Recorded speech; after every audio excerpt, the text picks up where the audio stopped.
The Doctor stands in Boom, Stephen Moffat's first post-showrunner episode of Doctor Who. Discussing Boom today is going to be myself, Neo from Australia, along with Ingiga and Oliver, both from England. What do we think of this Moffat episode? Straight in. It's pretty good. Not the best one. Yeah, I would say for me it starts out somewhere around the level of like a Lost Series 8 episode, which is my dream. And then by the last 15 minutes, it probably lands closer to Series 7 or Series 10, somewhere in that range. So it's not in the highest echelon of Moff stuff. Yeah, it's certainly got a few sort of Series 7 fingerprints on it. And also some Series 10 ones. It's quite similar to how some of the Series 10 episodes slightly fumble the endings a bit strong, but slightly weaker resolutions. It also feels oddly indebted to Jamie Mathieson in a few ways, here and there. But also in kind of ways that I feel the Mathieson episodes maybe did a bit better, slightly.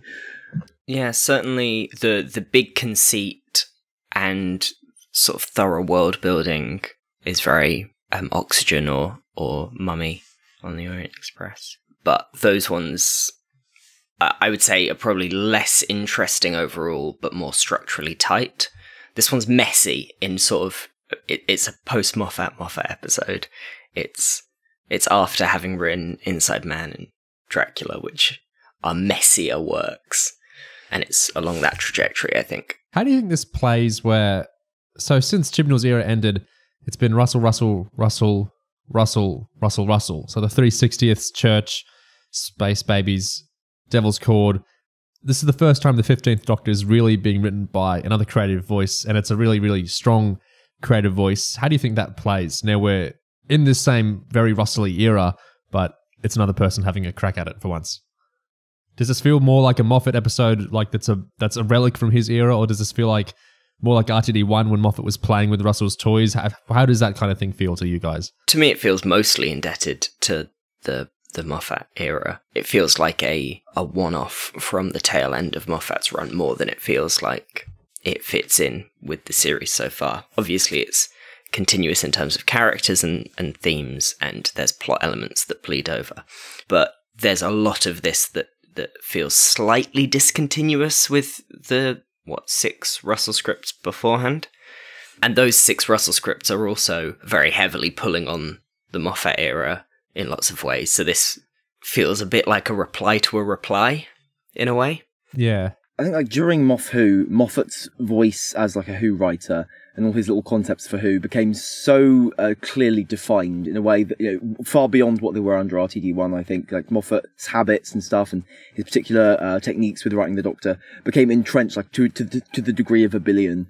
So I think now he comes back after having done that. It was never going to feel like his RTD1 episodes. This is always harking back to the main Moffat era stuff.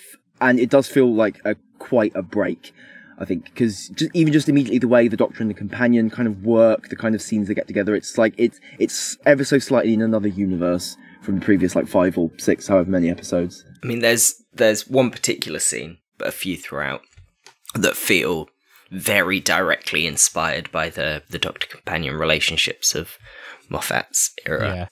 Yeah. I don't think lots of people have said it's specifically Clara and 12.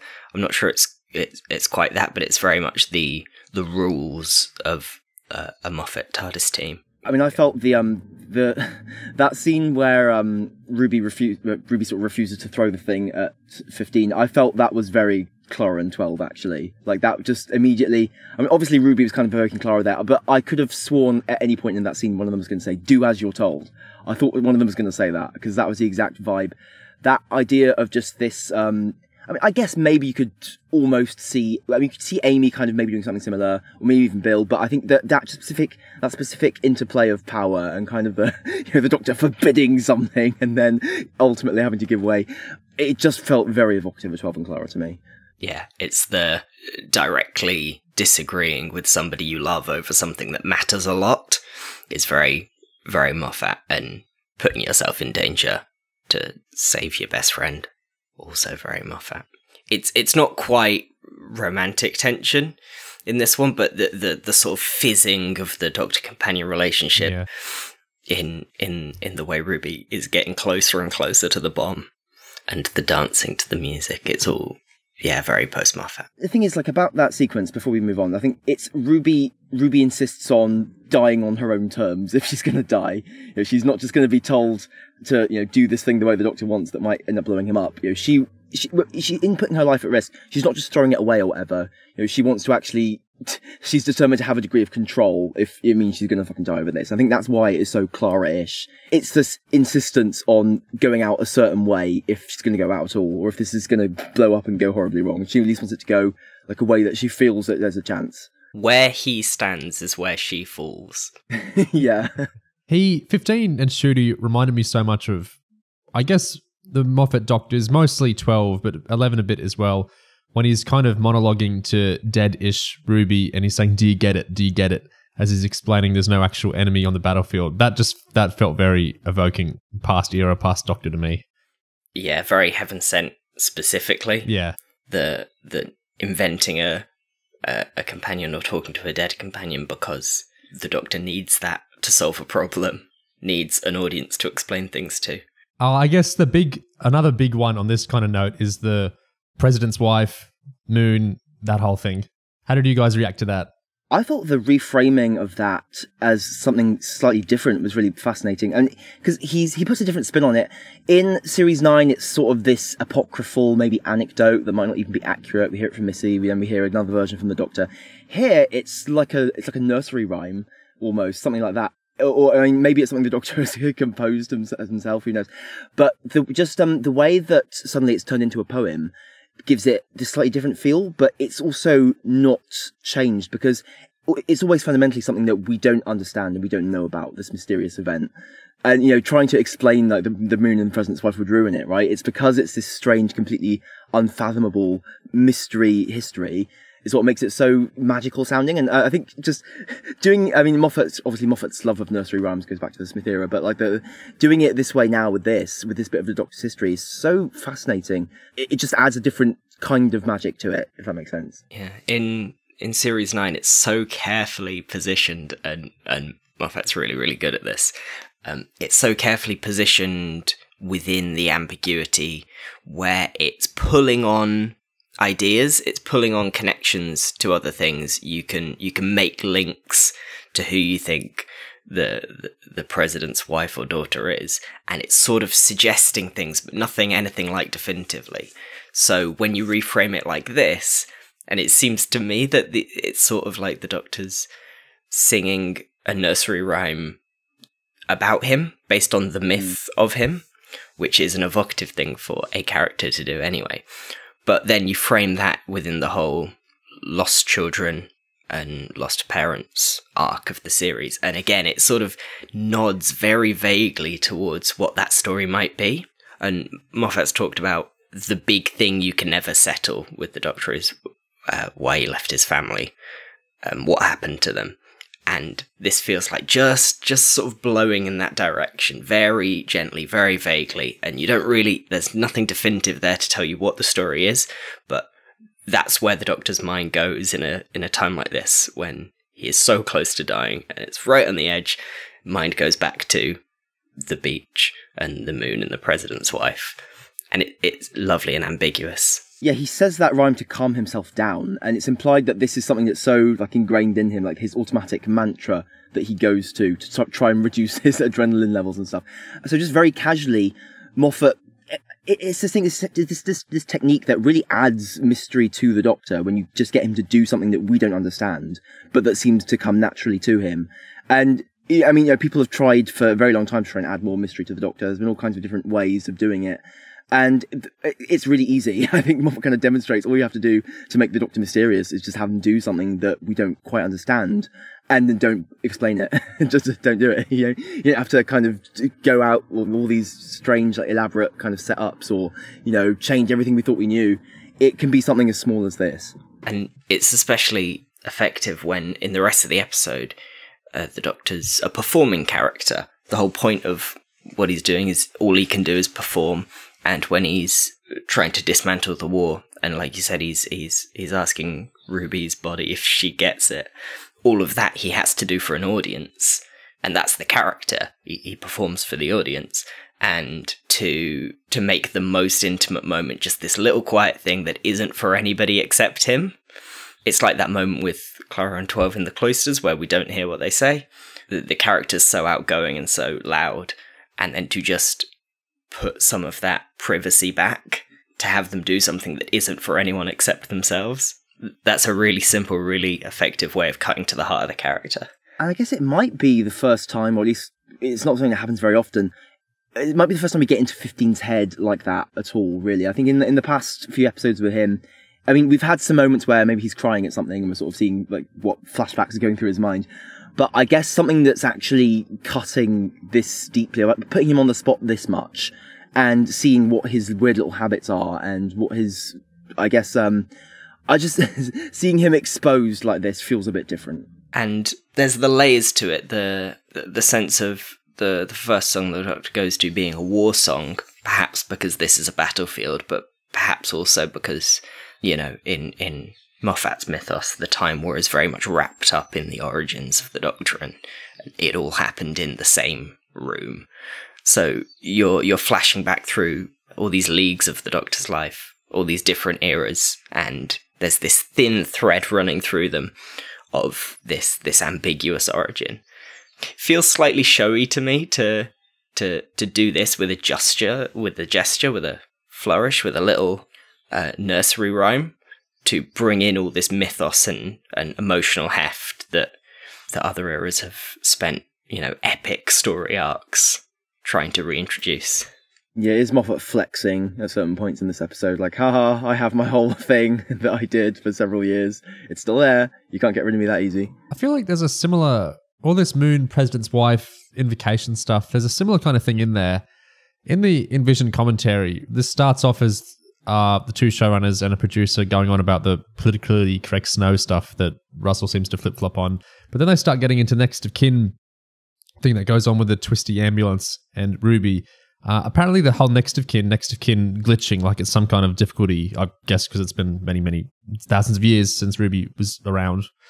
It was a Moffat idea that Russell really loved, and Russell kind of implies that you'll kind of get that resolved at some point eventually. So something to do with Ruby's family or whatever. I guess her parentage getting revealed was like tie into her descendants or whatever. I really liked that next of kin thing because I felt like a similar kind of, we're not actually resolving anything here, but it's interesting to see the machine glitch at that, and it makes you think about what's going to come next for Ruby and that sort of thing.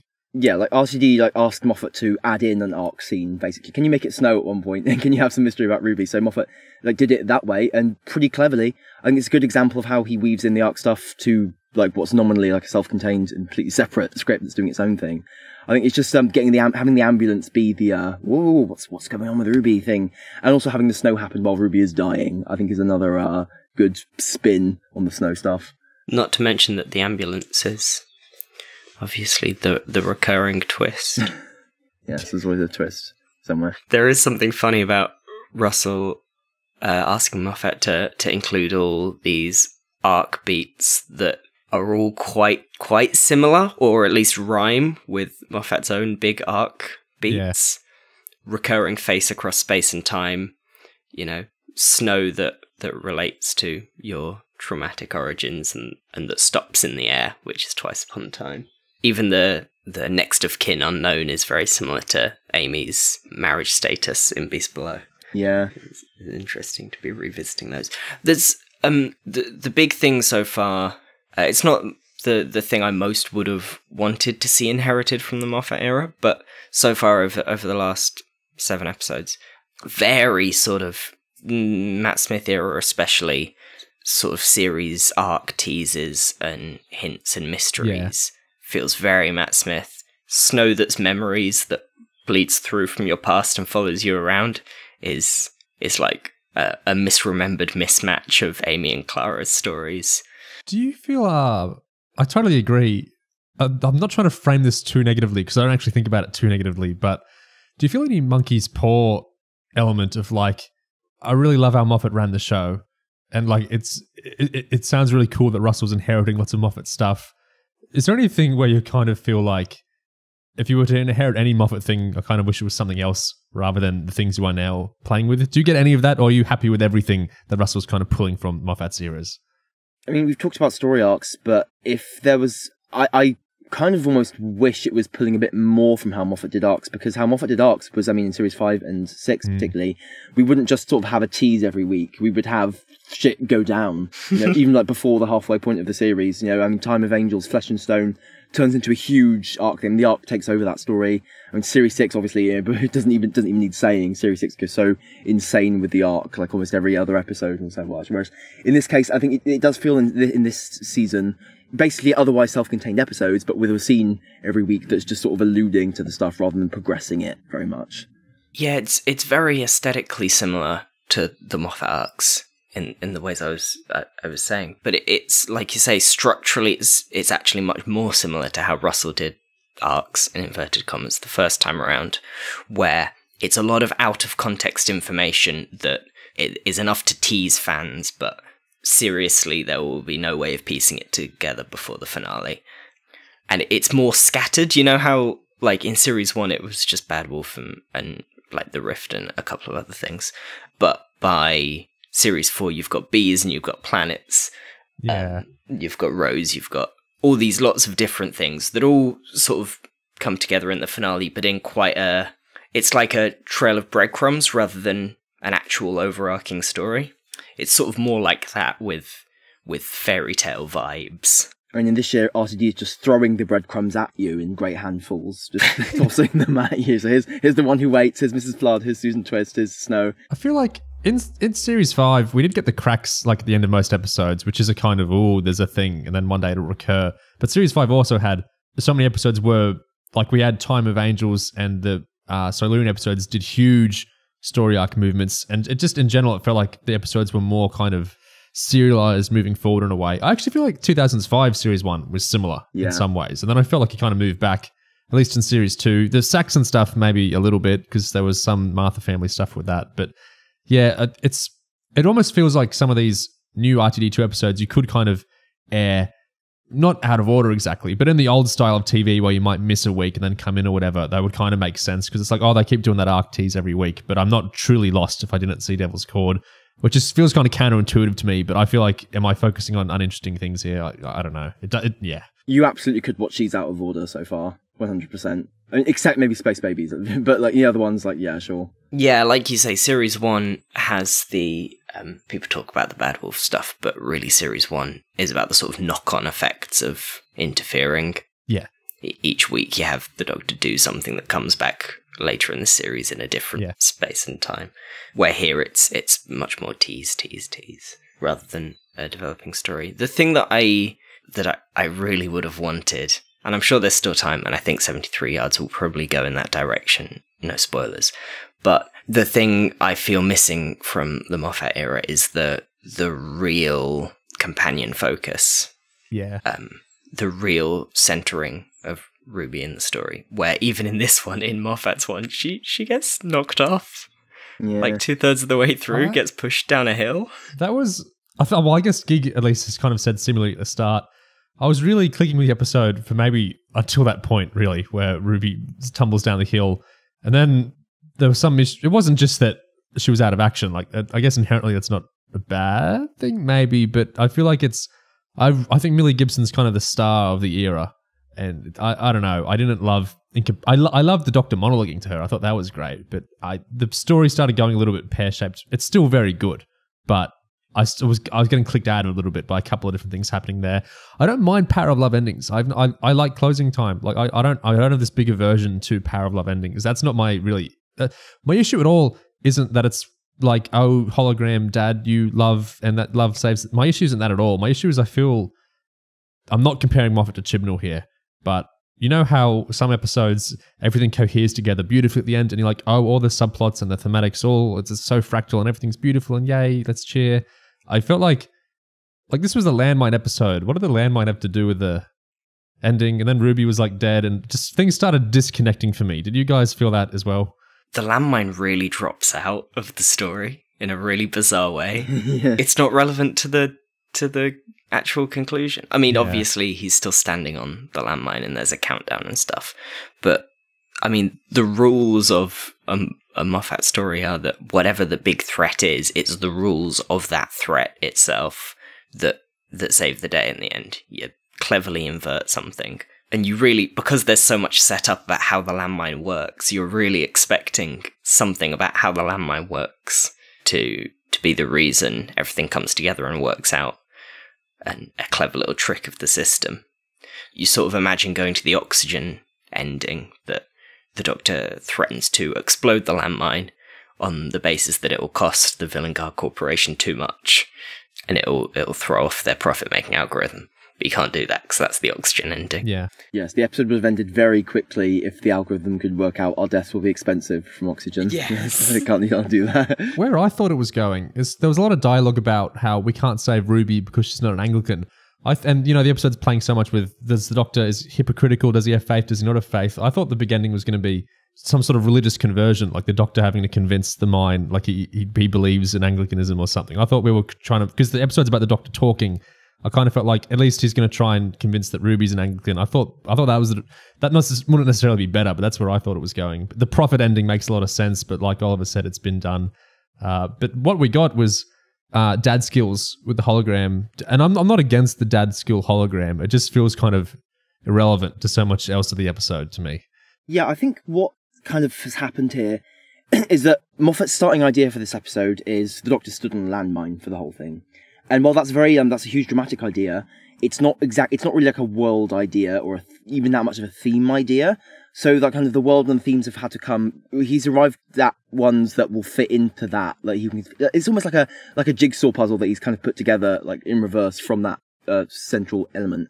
I think the result is that the various bits of it, they sort of hang together rather than coming out of the landmine stuff necessarily. I mean, obviously they come out of it from a plot mechanics function, because each bit needs to be this so that this other thing can work. But in terms of the actual ideas, they don't exactly feel like they knit together in an enormously revealing way. It feels like, okay, here are some pet themes of Moffat's, let's put them in because we need something to go there, basically. And that'll and this is a meaningful bit. This is an emotional bit. Here they are. And they don't come together to make each other feel more important or more emotional. So they're just kind of there. So same thing with like Mundy and Canto, or, Vader and his kid. And it's just like, well, okay, they're here by themselves, but there isn't an enormous amount done to kind of explode them into this bigger thing with the landmine in the center of it all. I think the denouement at the end has so many, and again, I'm not complaining. I like this episode. I think it's good, but the section at the end after getting off the landmine has so much sort of out loud theming, sort of describing what we've all learnt this week, and it takes up a lot of space. And any of that, like any couple of lines of that, could have been moved earlier on and just gently connected the idea of faith and the profit motive, or the idea of faith and the Doctor's zen, just to link any of these things just slightly earlier in the episode to draw them all together and make it clear that there's like a unity in the creator and that everything links to everything else in a thematic way, I think would have helped a lot. If you put in a line about how kids only survive because they have faith in their parents. Yeah. Something like that. The end of the script does feel like Moffat was throwing in all his spare aphorisms, just tossing them in. It felt a bit perfunctory about it. And ironically, I say that, and Moffat did literally throw in one of his spare aphorisms. The snow's only snow when it snow isn't snow until it falls, whatever that was. That was one he didn't use for A Christmas Carol, so he tossed it in here, and of course it fits because you've got Ruby and her snow. But yeah, that whole those last few pages, it's like it's just very self-explainy.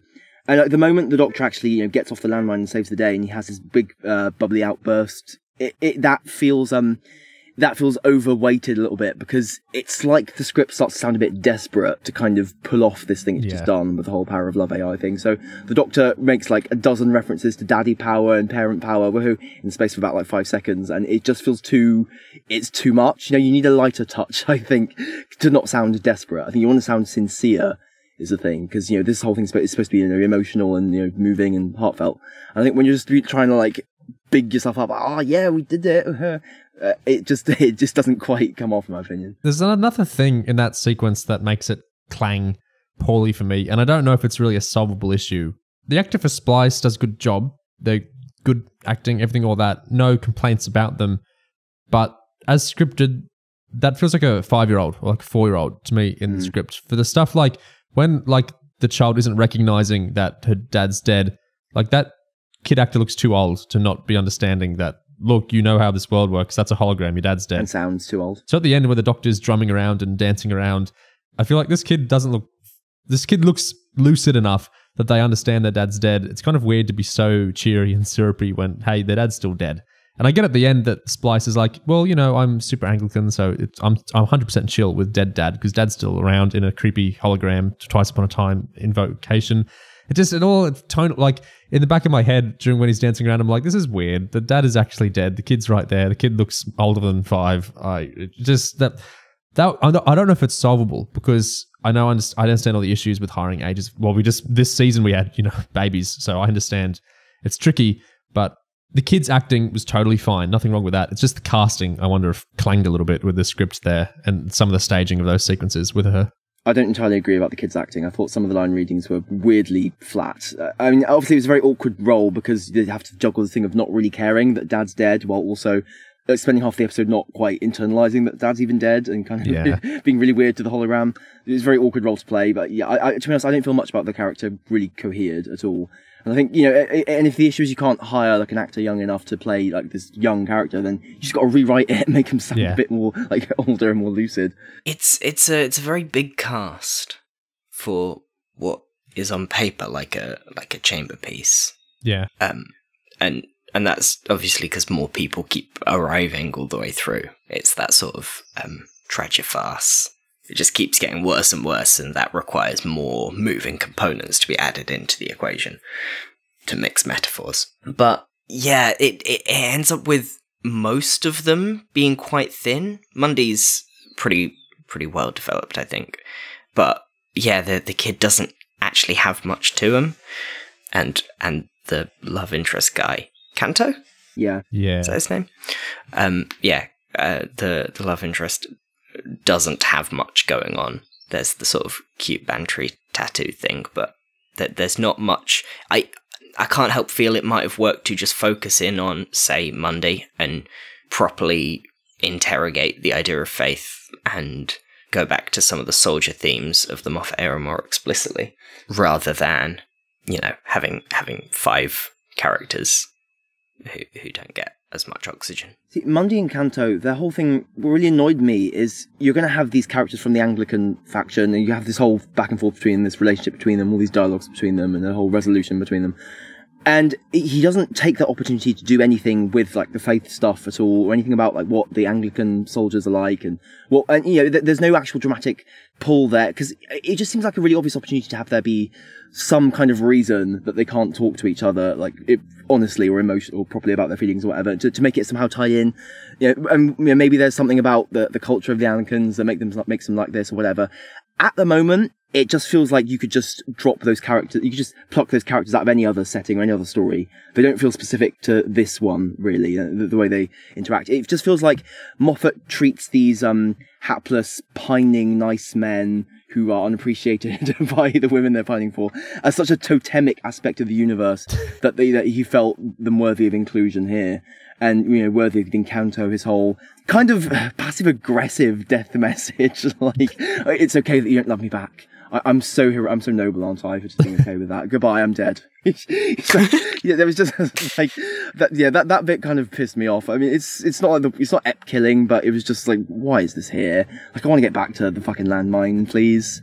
And you could link it. It wouldn't take very much to link the idea of 2 people who don't believe that the other one likes them with the faith themes and doubt and all of that. And they're looking for evidence, I suppose, is the idea. They're looking for evidence because it's an important thing to them that they don't want to go on faith that the other person likes them. They both want evidence of it, but they don't want evidence of more important things, such as, you know, whether they're fighting a real war for a just cause or blowing themselves up. But it's all quite nebulous, which I don't think is an issue in a script that's being more light touch with its themes. In a script that's being so out loud with its themes, it comes across as simpler than it should when those themes don't link everything together. Yeah, a script like this demands almost that every disparate part of it be as tuned in to the main thing as like the key bits are. So if something isn't, then it just rings out it clangs, like a sticks out like a sore thumb, or it's like a siren going off. Like, what's going on here? I think it's just generally like Mundy, Kanto, and Splice. Like those characters who kind of get attracted to the crater, they end up kind of floating around it, while the big thing is going on with the Doctor, and it just feels like we just have loose ends. I think the structure of it, because I really love the whole tragic farce element you described, the way that each of these different characters is sort of connected, and it escalates to ultimately Ruby getting shot and the Doctor being stuck in the situation where, like, what do I do? But ultimately, I think once you get to like the 33.5-minute mark, once the Doctor has sent away the AI and he's effectively solved the crisis, but now he's just got to wait for the AI to get back and do its thing.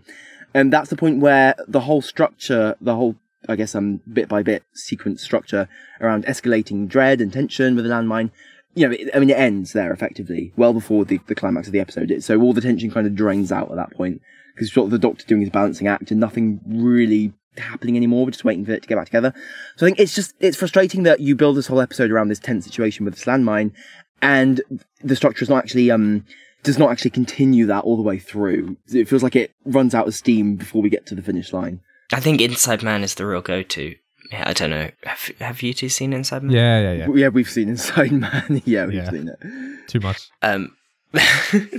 The real, that feels like the nearest touch point for this episode, in that everything gets worse, and when things are resolved, it's not really out of the situation that you would expect it to be. In both this and Inside Man, you've got somebody in a really tough situation. It seems like there's no way out, but they're really clever, and they're going to talk and think their way out of this situation, which is how Moffat writes. You put someone in a box lined with lead, and they speak their way out of it. They jump out of a window and figure out how to survive on the way down. And both this and that suggest from the beginning that that's going to be the shape of the story, and then it's not. Both of them sub in pretty much at the last minute another element of the plot, a side character or an extraneous thing from somewhere else, coming back and solving the problem instead. And in Inside Man, I felt like it slightly got away with it because Dolly Wells' character, Janet, I think, does just enough to get to the ending we get. Here, it's very much not the Doctor saving the day. Like, the way it's the Doctor's got a part of it, and he sends Vinter into the machine. But the shape of it, the way the episode's structured, is very much that the Doctor doesn't save the day while being stuck on a landmine, which feels... It's obviously on purpose, and it's part of the new formula for tragic farce that Moffat seems to be working out. But what it isn't is big and clever and satisfying, in a way that Moffat's very good at writing big and clever and satisfying endings. And this deliberately, I'm sure, but pointedly, and in a small way disappointingly, isn't that. It's if you sold this episode to someone on the premise of the Doctor gets stuck on a landmine and thinks his way off, that's not really what this is, which does implicitly was what the premise promised, and it just doesn't quite deliver on that. It's like the emphasis in the resolution and the emotional aspect of it feels placed oddly. It's like the important beat happens before you realise that was the important beat, and the actual climactic beat isn't really the important one. Like, a little bit, when the Doctor actually sends away the AI, the moment where he convinces the AI to do it, I guess that is essentially the point, because that's when the Doctor kind of gives the really important dad eyes. You get the close-up on Ncuti's eyes, and you see him stare into this AI soul, and Mundy's insisting there's no way, he's just an AI simulant, there's no humanity left in this program. But then, at this unspoken moment, it actually works, and the AI seems to recognize something and then goes away.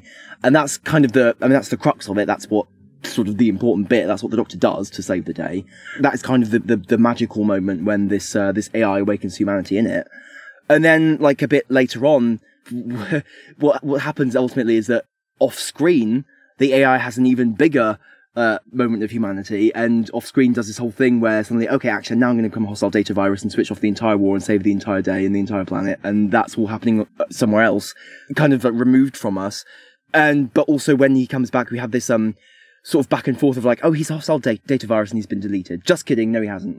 5 seconds later, it just feels like we're doing like these little like half beats like in rapid succession that are kind of aren't or are kind of removed from the really important thing. Like, just feels like the emotional crux of the story feels placed in a slightly oblique manner, and it isn't what's being emphasized at this kind of chaotic climax of the episode. It just feels like something isn't quite aligned where I'd like it to be for it to be a really cathartic conclusion. I want to talk sort of at length at some point about the pre-titles, because I think they're very interesting.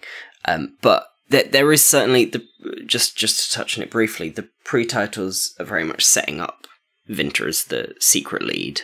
Secretly, it's all been about him the whole time, which, yeah, you can kind of see, and it helps it not feel entirely blindsided at the end. And I suppose it connects the ideas together in that an AI that believes it's a person is running on faith. It's a thing made of faith. It's the idea of itself, right? Which again is very Moffat House themes, AI and computers, and believing yourself into existence and promising your own personality to somebody else. But like you say, it's all framed out of line in a way that makes everything, not quite the whole second half, but certainly the last third of the episode feel slightly dangly, because the important beats actually happened, which makes Kanto's death feel weird. It makes the actual resolution feel melodramatic, and the big countdown, and when there's a big countdown like that, you know it's just going to get diffused somehow. So the tension actually comes out at that point. Yeah. Because the problem's already been solved, and we don't know it's already been solved, but we do know it is going to be solved somehow, because the countdown's reaching 0 and it doesn't seem like there's a way anybody can save the day. So the tension that really works in the first half, and the scene, the sort of Skye Boat scene with Ruby and the Doctor that makes up pretty much the first act, is incredibly tense. I've found, like, heart rate increasing. Whoa. If I was standing on a landmine, I would have set it off. But yeah, the tension comes out in the second half in a big way that lets down the premise. And, I mentioned Matheson earlier. I think if you look at both Mummy and Oxygen, Mummy more so, I guess, there's kind of a countdown in both of those stories, and at the last second, the Doctor says the magic words that stop, the end of everyone, and, he stops the Mummy at the last second, he stops the suits at the last second. And, in those episodes, I guess what continues the tension all the way to the end of the countdown is that the Doctor's still desperately trying, and only at the last second does the right thing come out. So it's like doing it that way is kind of more of a big sort of ticking clock climax to a story than this is, where the Doctor just sort of, I guess, gives up about like 10 to 15 seconds before the end, and just like sort of crying and sort of ruining his fate at that point. Because when you do that, it's like, yeah, like you say, he's not actually going to blow up at that point. Whereas if the Doctor had been trying desperately not to blow up until the last second, that would always make you believe that he might blow up more. It's almost like the danger almost comes out of the character trying to get away from it a little bit. It's the same thing with shooting Ruby, where when Ruby's at gunpoint or being menaced by evil machines, that's tense because we don't know what's going to happen. When Ruby's been shot and is declared dead, that's not tense because the worst thing that's going to happen has already happened, and now we're just waiting for it to be undone or stepped back or retconned. And see, the thing about Ruby dying there is that obviously, and the reason it's in the script is to make the Doctor freak out even more, right? Because it's the worst possible thing that could happen. He's just watched it happen, and he's supposed to be trying to keep his calm on this landmine. But the trouble is, after that point, it doesn't actually feel like it significantly affected his ability to not blow up. So it just feels like rather than increasing the instability of the Doctor and the danger of him there on that landmine, doesn't actually feel like it affects it a great deal. See, I was thinking back to how 12 reacted to Clara dying in Face the Raven, and how he became almost scarily still and like almost numb inside on witnessing that. And you can see like he wouldn't work in this episode because the landmine would be no threat to him. And I almost feel like I would want 15 to go even more in the other direction I would have loved if the rest of the episode felt like actually like the landmine could go off at any second, because 15 is so distraught over Ruby. But that's sort of missing. It's almost like he does his poem again, I think. But for the most part, yeah, it's really sad and poignant when he's ranting to her apparent corpse on the ground. But it doesn't quite feel... I just feel like you've gone even further. You know what would have been nice? Is we've set up that there's a visual indicator. You've got the lights on the side of the landmine to show how close we are to all exploding. The Doctor gets past the worst possible point, Ruby's been shot, and he's got a couple of ticks left on the light on the side of the landmine. A doctorish thing to do in that situation would be to start using the extra ticks you've got to get the Marines to do what he needs them to do. Threatening, I'm going to let my heart rate increase just slightly. I'm going to wiggle one finger and we'll all get slightly closer to blowing up. As a thought. When Canto shoots Ruby, the thing with Canto, I know we complained about him earlier. I get that it's meant to be kind of annoying and cutesy or whatever, but the I like you, I like you, like me, I like you, you really like me, I like you. That, me no like that. I did not like that dialogue at all. Anyway, when he goes to shoot Ruby, on the commentary, Moffat calls that a sinister farce, that setup. And I feel like a lot of what Oliver's been saying, I feel like those two Moffat words together there, put that together really well. That kind of inside man way of where Moffat's been playing with farce his whole career. Techno farce and, joking apart and sometimes Doctor Who. And then, I love this kind of, on paper, the structure is 100% farce, but it's not meant to be funny. It's the type of plotting he's doing. I think Oliver spoke well to that. Just really interesting kind of storytelling there. Again, I guess that's why the ending annoys us so much, because everything is quite tight earlier on in how the structural elements are sparking off each other. But, oh well. And you can just add that, it can swing from funny to serious very quickly, because the moment when Ruby gets shot, like a millisecond beforehand, Ruby's just picked up the huge gun and she's like shooting around, and then Mundy's kind of business-like explaining, okay, just shoot me in my left arm, please. This one. And Ruby's really awkward about it. Like, that bit's really funny. And then, of course, she gets shot and it becomes horrifying. So it's just a good example of how it can turn on a dime, and that's why it's so, because it's happening so quick and it's so tight and the tension is so, like, razor wire, it can turn so swiftly. Just shoot me a little bit was my favourite line there. On the pre-titles, in the commentary, Moffat talks about how on the initial draft, it took ages and ages and ages before we got to the Doctor stepping on the landmine, and he was writing all this, traditional new planet companion, let's explore a new planet, let's do some world building, TARDIS crashes, all this stuff. And he explicitly said that sort of stuff suits a minisode, but it doesn't really start the story. And so then the cold open becomes instead what Russell and Moffat talk about it as, in Classic Who, when most episodes were most stories were 4-part serials, and the first episode of a 4-part serial tends to end kind of on the actual setting up the premise of what the next 3 episodes are going to be. And they talk about how now in New Who and this newer Who, it's like the pre-titles are what episode 1 would be in Classic Who. The pre-titles get all your ducks in order and set up the premise, and then we go into the actual episode after it. Whereas in Classic Who, that would have been 25 minutes. Just interesting to him talk about minisodes and, frothiness and plottiness and that sort of thing. I loved 15's theme blazing away as he ran towards his doom. I thought that was fantastic. Just a great kind of spin on, I guess, the musical language of the era so far. Because usually that theme plays when he's about to do something really awesome. So to have it just banging away when we know he's about to fuck himself over, I thought that was a really nice twist. I enjoyed how abrupt that bit was in the pre-titles. Just cut to the chase. The Doctor hears someone in trouble, runs out the front door of the TARDIS, and immediately gets himself in trouble. That feels like a little thesis. Yeah, the thing I wanted to talk about in the pre-titles is how interesting it is that the whole thing is a one scene. There's a couple of time skips, I guess, just like little ones, but essentially it's one scene in the crater. And everything happens one after the other, and we're pretty much following in real time, and definitely in one location. So the pre-titles have got to set up every element that comes into the crater throughout the story, and you don't really notice it's doing that, at least I didn't. But you get all these character relationships just quickly sketched right at the beginning. Mundy's looking after this kid, there's this guy who likes Mundy, there's an algorithm, it's going wrong, a guy's gone blind, and the algorithm's killed him for it. And the guy who's dead is the kid's dad. And all of that web of little relationships all that's set up right at the start is all the story needs in terms of introducing its new elements all the way through. It just keeps bringing them in one after the other, and you don't notice that it's setting up all these twists and tragic things that are going to happen throughout the episode, because it just feels like a totally normal pre-titles.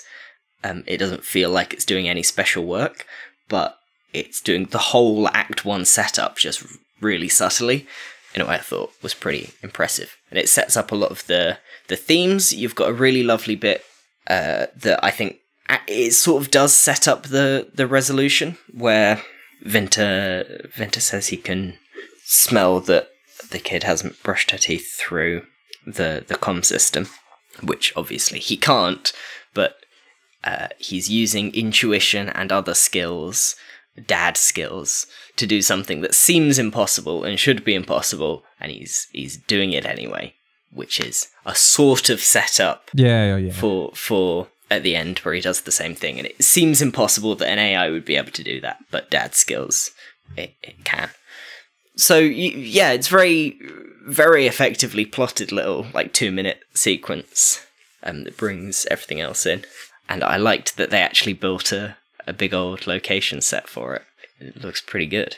Yeah, you're right that you don't notice how much work Moffat's doing there, because it's all anchored with the whole encounter with the ambulance, and everything else is kind of satellite to that, so it's happening on the phone call or something like that. Whereas the actual, when I think of the pre-titles, I just think of the ambulance smelting this guy because he's blind, and just the horrific cruelty of that, very casually deployed. Yeah, in terms of the anthology possibilities of Doctor Who and playing off the structural things, using the pre-titles as itself a slightly satellite little minisode, and the pre-titles sort of are minisodes in a way, using that as something that makes the high concept of the rest of the episode possible.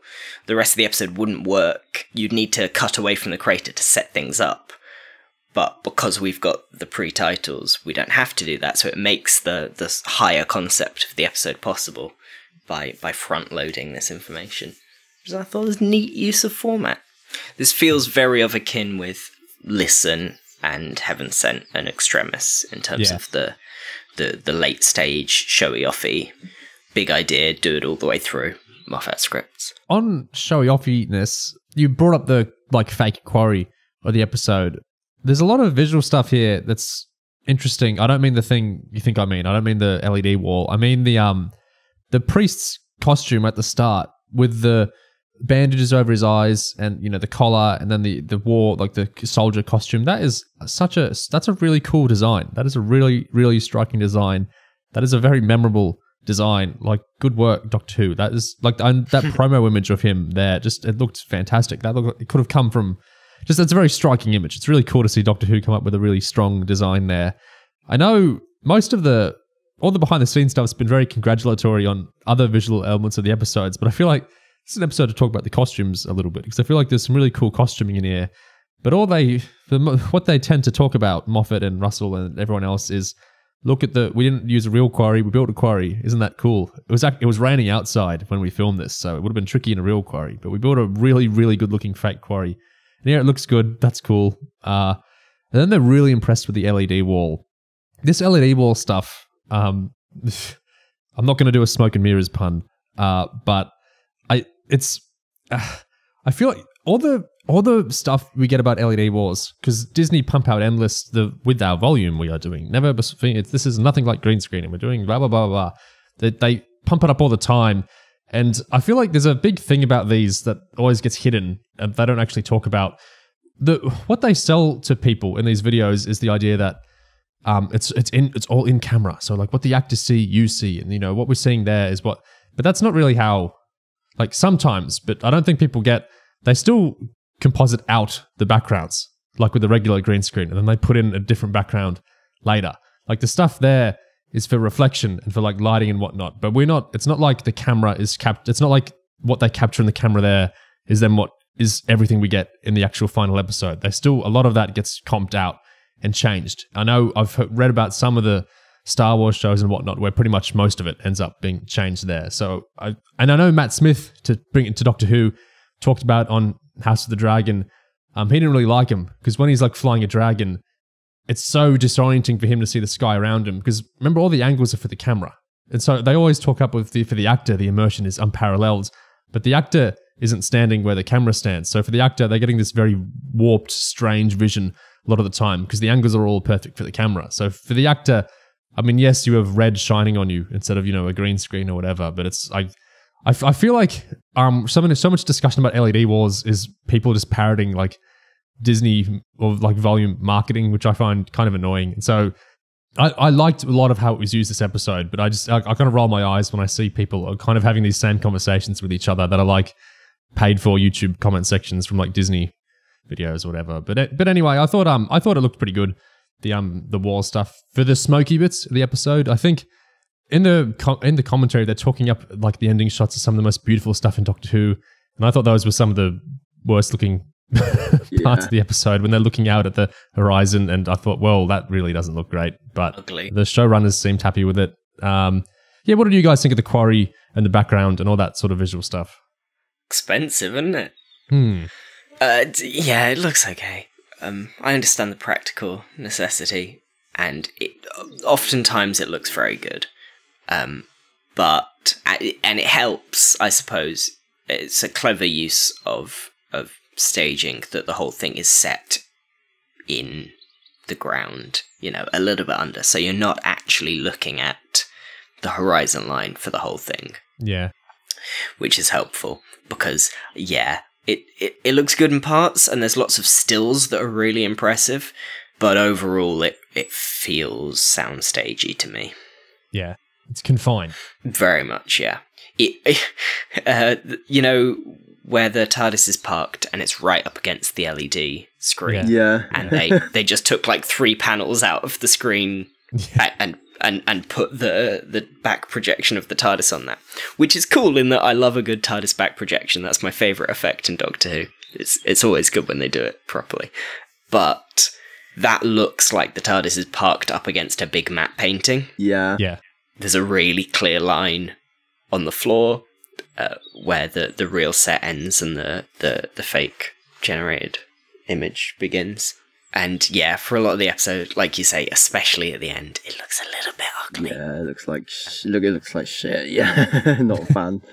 I don't think the staging helps at the end. A lot of it's shot very flat, like the Mundy and the kid and Finta are all directly parallel with the TARDIS, and the Doctor and Ruby standing behind them, and it's just the 3 of them evenly spaced in a line, staring out at a big green screen, and that looks like 3 people staring out at a big green screen. Yeah. Yeah, the whole like standing in lines thing. It's like we were back in Chibhu. A little bit, yeah. Yeah, I was thinking that. Yeah. The blocking there, it looks so flat and ugly and horrible and muddy even in some ways. I was surprised, like why. Like, there's a lot of cool things in the episode. I was sort of confused why so much of the extras was just about, look what we did with the wall. Everything, I'm kind of more interested in building the crater is pretty cool as well. Like, it's nice to have a weather-controlled crater, Moffat said. I don't know, but it's nice that they had fun making it. To go back to the costumes, because I think that's a really good point. Yeah, the old Anglican Marines were just in, like, camo, right? Did they have collars? Oh, the old ones, no. I don't think they did. Not Ian Glenn, not Good Man Goes to War, I don't think either. No. Yeah. So to make these more sort of sci-fi military and then also have these really prominent collars as a great way of visually selling what they are. Yeah. And it doesn't make much sense, I suppose. Why would they wear their collars to war? But who cares? It looks great. And it's visually reminding you of what's going on the whole time. And the other costuming thing that really impressed me was Gatwa's outfit, which I thought was great. I love that one. Excellent. I wonder if Moffat's script specifically asked for a velvet jacket. Certainly as exec, he would have had a hand in that. But to take the Moffat shorthand of the doctorish velvet jacket and rework it slightly for how 15 dresses, that's lovely. That's really cool. You mentioned Moffat execing the episode there. I thought that was really interesting. It makes sense But yeah, that he took over kind of again. I know he has an anecdote about how when he was like in the meetings starting to get the episode made, he was saying, well, we can pull money from one of the other ones to, you know, fund my episode. And then he realized, well, I don't know what the other episodes are. That's not my job anymore. It makes me, I assume if Chibnall eventually does a RTD2 episode, and I don't think he will, but I hope he does. I think that'll be very fascinating. It would be cool to see what feels different, you know, what feels more like his era, not just on a script level, but does anything feel produced differently? I don't think he doesn't strike me as the type to do it, but I would love it if he ever chose to. Immediately causes chaos in Cardiff version 2. Yeah, it's an interesting setup. The politics, I suppose, of a showrunner returning in a junior role, but with all the with all the experience and a lot of the responsibilities of a showrunner still. It's an interesting thing, and I think it's probably, you know, say what you like about the talent pool, and I'm looking forward to there being new writers, and to an extent this did feel like, oh yeah, it's Moffat themes, it's Moffat Doctor Who, I know this, and I'm looking forward to something more fresh. But I think it's probably really healthy for the show to have someone who can take the weight off the showrunner to do a lot of the same jobs, to take an episode from scripting through to the finished product in a way that isn't putting more strain on the central creative figure, in this case Russell. That seems like a good thing to be able to do, and a lot of the biggest fuck-ups in New Who are the result of just running out of time, a showrunner just not having any time and having to rewrite a script from scratch, or having to hand in a first draft for one script because an earlier episode is going wrong. That kind of thing always leads to fuck-ups. And so to be able to have an emergency backup, a Scottish writer on speed dial who you can just get in to do any episode, like if you need a Christmas special, suddenly you just call him in and he comes in and does a Christmas special for you. That seems like a good thing for the show to be able to do, just in terms of safety nets. That reminds me, what you're saying about the Christmas special, we haven't really talked about this. I guess there's really actually not much to say, because it's kind of this is happening and we don't know anything about it. But like in 2012, the next companion of the show popped up unexpectedly in an episode before she was expected to, but she wasn't actually, she was kind of the character, but that was the next companion, but it was like a casting stunt in a way. And obviously that was meant to happen. In the commentary for this episode, the big impression I get is that this character, Mundy, is not a companion in season 2, but the actress is playing the new, well, it's not really post-Ruby from what we understand, the adjacent to Ruby, then maybe post-Ruby. Who knows? We'll find out in season 2. So my read on that from how they discuss it in the commentary is this is not an Asylum of the Daleks thing where like Moffat and Russell are, you know, rubbing their hands together and how sneaky they're being. This is it just worked out. More like a Faisal Pompeii thing. We're rehiring this actress. They did a great job. They're going to be the next companion. Were you guys thrilled by this? Did you notice this was happening? Because I didn't recognize the actress until after the episode, so I didn't even get any of that Asylum of the Daleks feeling. Yeah, I clocked Sethu immediately because I like Andor a lot, and she's in Andor. Yeah, I clocked immediately and laughed out loud. I don't think there's anything clever going on. I think that there's going to be a big space-time equivalent of the companion next series being Mundy's great grandmother. It'll be some sci-fi equivalent of that. It'll be something slightly fantasy-ish, memories echoing across time, whatever. It's going to be a hand wave, but it's sort of funny they're playing it like it might be a big plot thing. It's definitely not. Yeah, slightly embarrassingly for me, even though I'd seen her in Andor, I did not clock Varada at all. It wasn't until I watched Unleashed, like, oh shit, that was her! Ah! I think it must be the hairdo. It's like the short hair, just completely, completely different. The thing is, because with this in Asylum of the Daleks, from the first frame that Jenna appears in that episode, the way she pops up, like her head immediately emerges into the frame after the pre-titles, like from the start, it feels like they're playing with the fact you recognise her. I remember when she first popped up in Asylum of the Daleks watching it, I audibly gasped, which is very awkward because my dad was sitting right there watching it as well. And of course, at the end of that episode, when she's about to explode at the end of the asylum, she breaks the fourth wall. She looks at the camera, so they're winking constantly there, and they don't do anything like that in this episode. So yeah, I think this is a case of I mean, Varada says in Unleashed she had no idea she was coming back until like months after when they called her back. Yeah. So this is a case of we know this performer. We need someone. Let's get someone who we know and like. It's interesting, I think, in that there's a little bit of nodding towards Mundy as companion material in the script. Like, it's not as explicit as with Oswin, who's pretty much asked to join the TARDIS, and then big twist, she can't. But there's a, you know, when the Doctor can't keep talking to Ruby because she dead, and he turns to Mundy as like a reluctant runner-up companion, and he's like, I'm gonna need a companion to sort this out, so you'll have to do for now. That feels like an interesting point to start from for a companion, and I'm sure it won't be anything like that. I'm sure we're not picking up where this episode left off, but it's going to make for an interesting comparison, given there's a sort of suggestion of how Mundy works in the companion role in this episode. Even earlier on in the episode, and this is probably just because this is how Moffat writes this kind of character, but right at the start when she tricks Kanto by telling him, I'll let you see my tattoo. Just kidding, it's a tattoo on someone else. This is on the guy's upper thigh. Bye-bye. That felt like a classic Moffat's kind of, well, there's a tradition of, I think, women, particularly in Moffat's writing, like Clara or like, Press Gang, these kind of characters. I felt like Mundy had a little bit of streak of that in there in that first scene. Just the fact that she can be a bit of a trickster kind of makes her akin to a Moffat companion. This companion, like, misinformation is the wrong word, but confused information, right? Are they playing this? Are they playing that? It's a very Moffat thing, to this kind of meta playing around. Russell as well. Oh, are they doing this? Are we doing this? What are we doing? Like, Russell makes a joke about Susan Twist. We're just using her because there's an actor shortage. There's on the commentary as well. There's all this sort of, the show plays around so much, and the paratext around the show plays around with, are we tricking you? Are we not tricking you? Moffat has a really funny quote in an interview around the episode where he's asked, like, why don't you just lie? Like, when people are asking you, why don't you just say, no, I'm not writing for RTD2? Why do you cling to, like, these very strange, mealy-mouthed answers?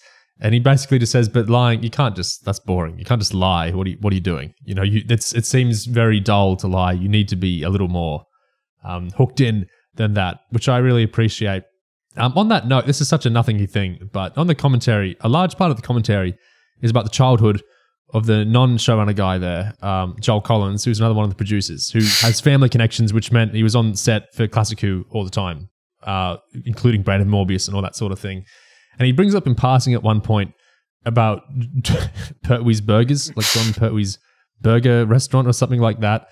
And Moffat and Russell just absolutely clown on him, and they're making all sorts of jokes at his expense. Might you have misremembered? All this sorts of thing against him. And poor Joel Collins kind of shrinks and seems to be thinking, well, am I crazy? Am I crazy after all? And even the commentary ends with Russell and Moffat again laughing at him about this. And it turns out it was all true. Poor little young Joel was correct. John Pertwee did do a whole burger thing in real life. Yeah, there's like a Pertwee's Burgers t-shirt or something, isn't there? Like there's a newspaper photo. Yeah. Chips. So I guess Moffat's addiction to honesty didn't bear out in one case. The paratextual thing about not lying for the sake of it, it's sort of cheating. I think that's interesting in the context of the episode, in that if you lie as the creative lead, you're sort of taking the tension out of the game that you're playing with the fans, because if you just straightforwardly lie, then they've got no reason to read into careful answers when you give them, right? Because anything could be a lie. So and that's sort of the trick with tense writing in general, is you don't want to feel like you're lying to the audience, because the moment the audience assumes that there's an easy answer that they've not been forewarned about, then the tension comes out, because any bit of the script could be a lie, it could all be a dream, so what, who cares? You need to cultivate that sense of honesty for the tension to stick, and I think that's part of where the ending comes apart for a lot of people, for myself, in that it feels like a little bit of a lie to the audience, in that we didn't really have a reason to think that it would be possible for this AI ghost to corrupt the whole system. We didn't really have an angle onto that idea until it suddenly can happen. So it feels a little bit like we didn't have all the information we needed to get to the conclusion, which feels like it takes out the energy slightly, in the same way that just outright lying about the production side of things feels like cheating. That was my paratext connection. Yeah, well woven together, those two disparate things. Thank you. Very good. Thank you. It's my job. There's the mechanics of the AI being able to switch off the entire war aren't established. They don't exist anywhere in the story prior to that point. Yeah. So it does feel like we've skipped a bit and we've cheated and basically just gone to the end and we've missed an interesting bit of narrative. I think it's really interesting how both of the obvious solutions to this conflict are Jamie Matheson solutions to episodes, in that the Doctor tries to get them to surrender, which apparently would switch off the war in the same way that surrendering to the mummy relieves it of duty. And, the algorithm's primed to run a profit, so if you threaten that profit, theoretically you could win, which is oxygen. Which I wonder where that comes from. I wonder if that's because Matheson's writing in Moffat's ballpark and doing these very structured stories with Moffat's themes in a way that gets you to similar conclusions as Moffat episodes do. I don't know. See, that moment when the Doctor asks them to surrender, just lose the war, I felt that was the moment I felt the episode came closest to potentially feeling like an overall statement and quite a impactful one. Because the idea of willfully losing a war to save a planet is such a huge one, because it cuts against the entire fabric and concept of the military. So rather than just the defense industry, and just looking at that by itself, the idea of actually the soldiers themselves having to just say, we lose the war, we give up, we're just abandoning everything, we will accept being the losers and the defeated and the humiliated and waving the white flag if it means, saving a much larger thing. That's just that just feels like a really massive idea and very true to, I guess, the ethos that Moffat is going for with this whole war thing.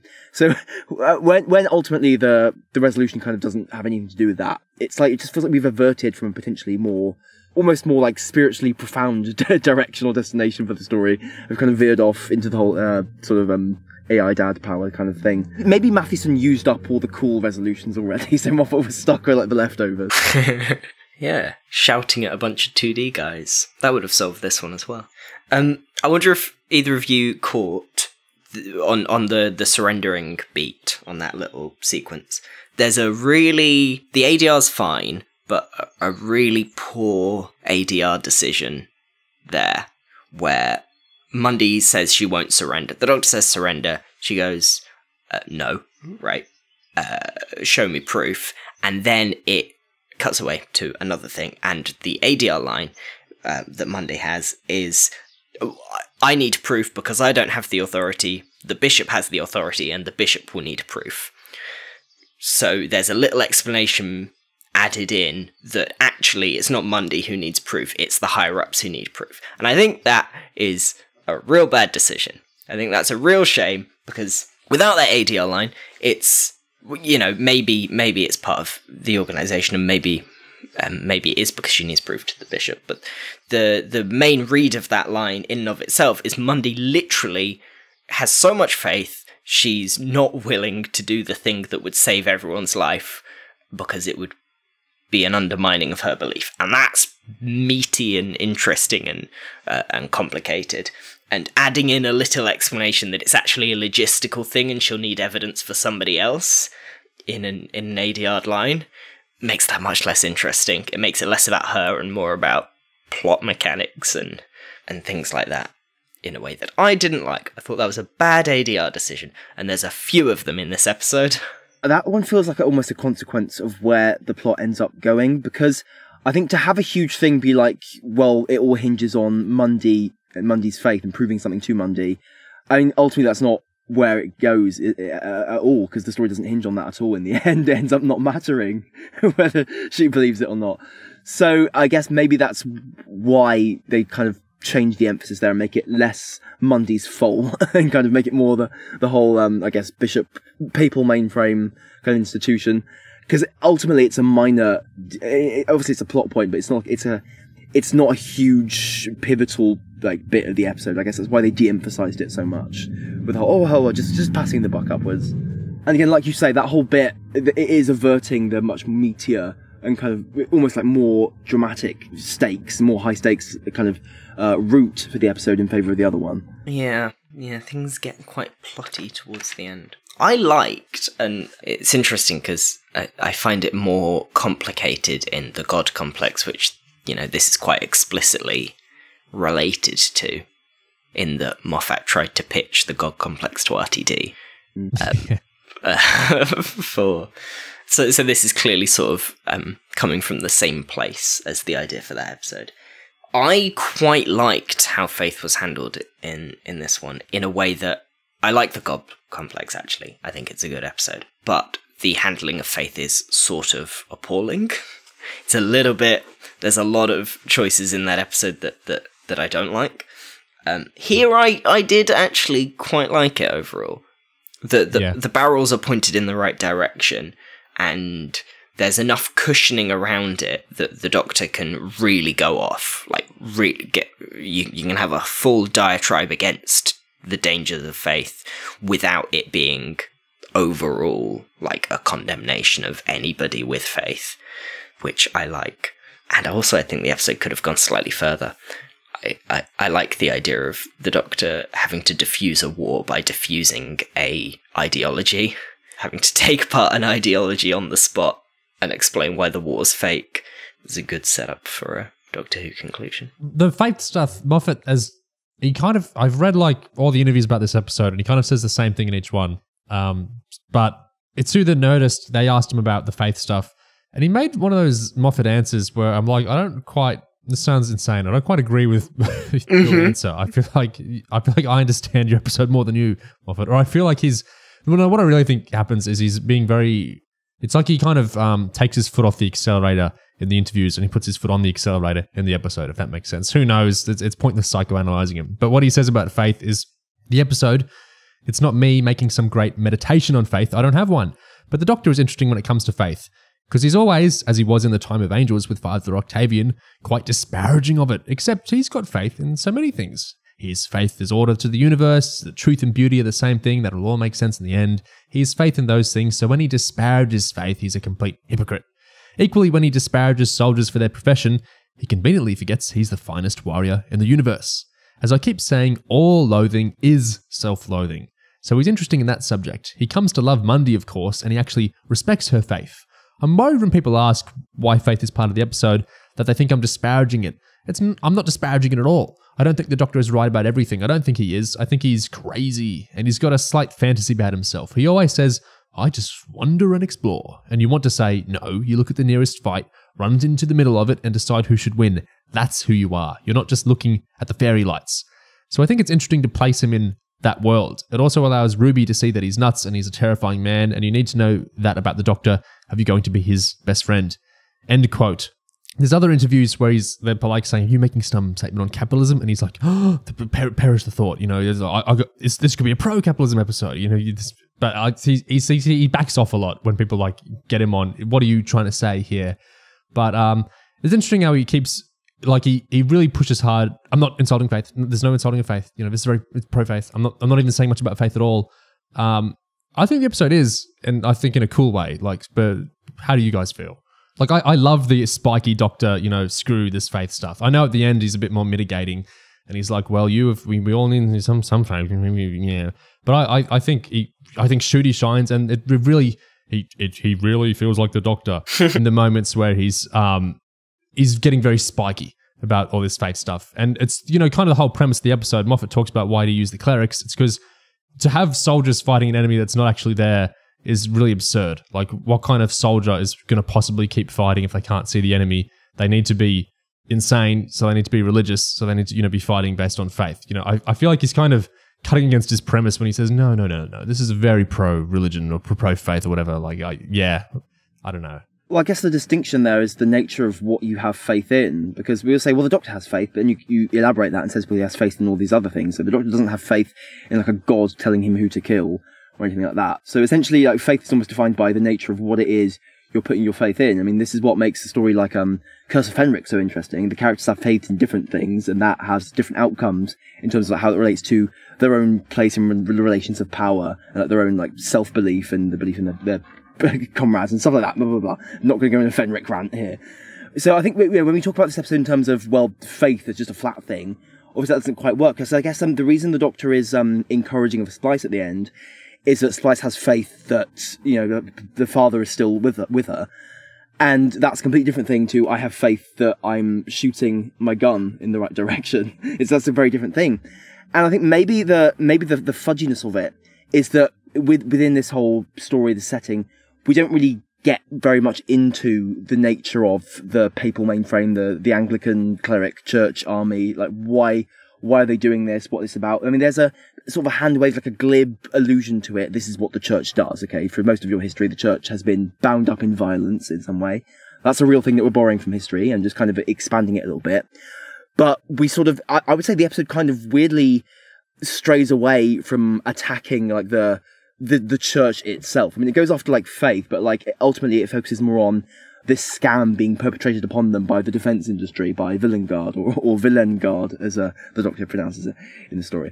So it just feels like the actual institutional evil happening on the side of the church is sort of gets off the hook a little bit by the end. I think that's why maybe there's this muddiness over how much is the episode attacking faith.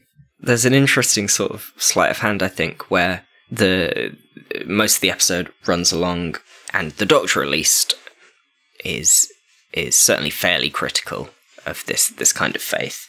The beat where Mundy asks for proof that the war isn't real. She asks for proof of the negative, and the Doctor goes, "Oh God, now you need proof, huh?"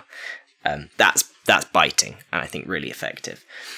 And then at the end, the episode sort of flips and goes, but faith in other people is good. So it does this very hard critique of this sort of blind religio-ideological faith, and then tempers it with this positive view of a totally different kind of faith in a way that feels like it tempers the criticism of religious faith, but doesn't really.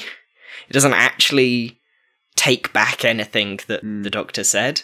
And at points you can sort of feel that, I think, when the Doctor's talking to the kid and does the whole, keep your faith thing, which I think is a direct 13 beat, as Ranspor, yes.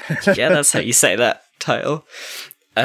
Very similar thing, but it feels like jarringly hollow in a way I'm not sure is on purpose or not on purpose. But the Doctor's like, yeah, sure, it almost got all of us killed and it decimated your military fighting nobody, but keep your faith. It's all good, guys.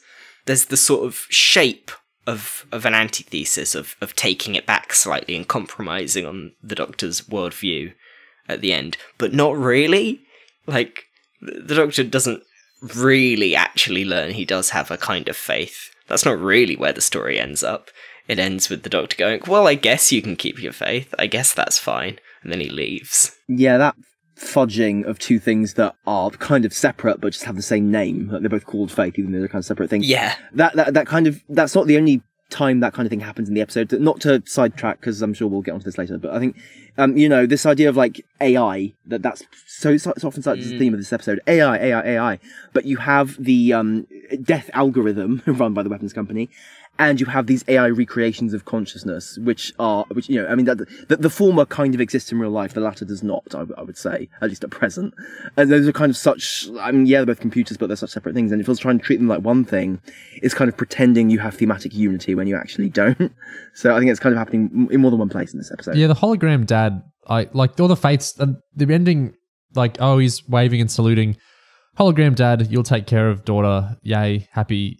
Like, Twice Upon a Time was weird because, like, the testimony stuff, it kind of wobbled back and forth on, is this disturbing or not? Like, sometimes the Doctor, was, against it, and then at the end he was happy with the hugs and whatnot. Like, it's almost like Moffat is in the interviews, he's like, well, it could be pro-capitalism, you never know. Like, I feel like the AI, like, for me, I feel sorry for little girl who Religious faith, it's nice she has strength in something, I guess, but that's not a dad.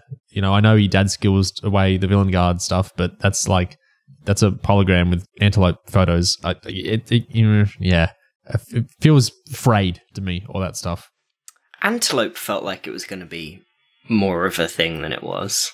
I expected that to sort of reverberate or come up somehow or be significant.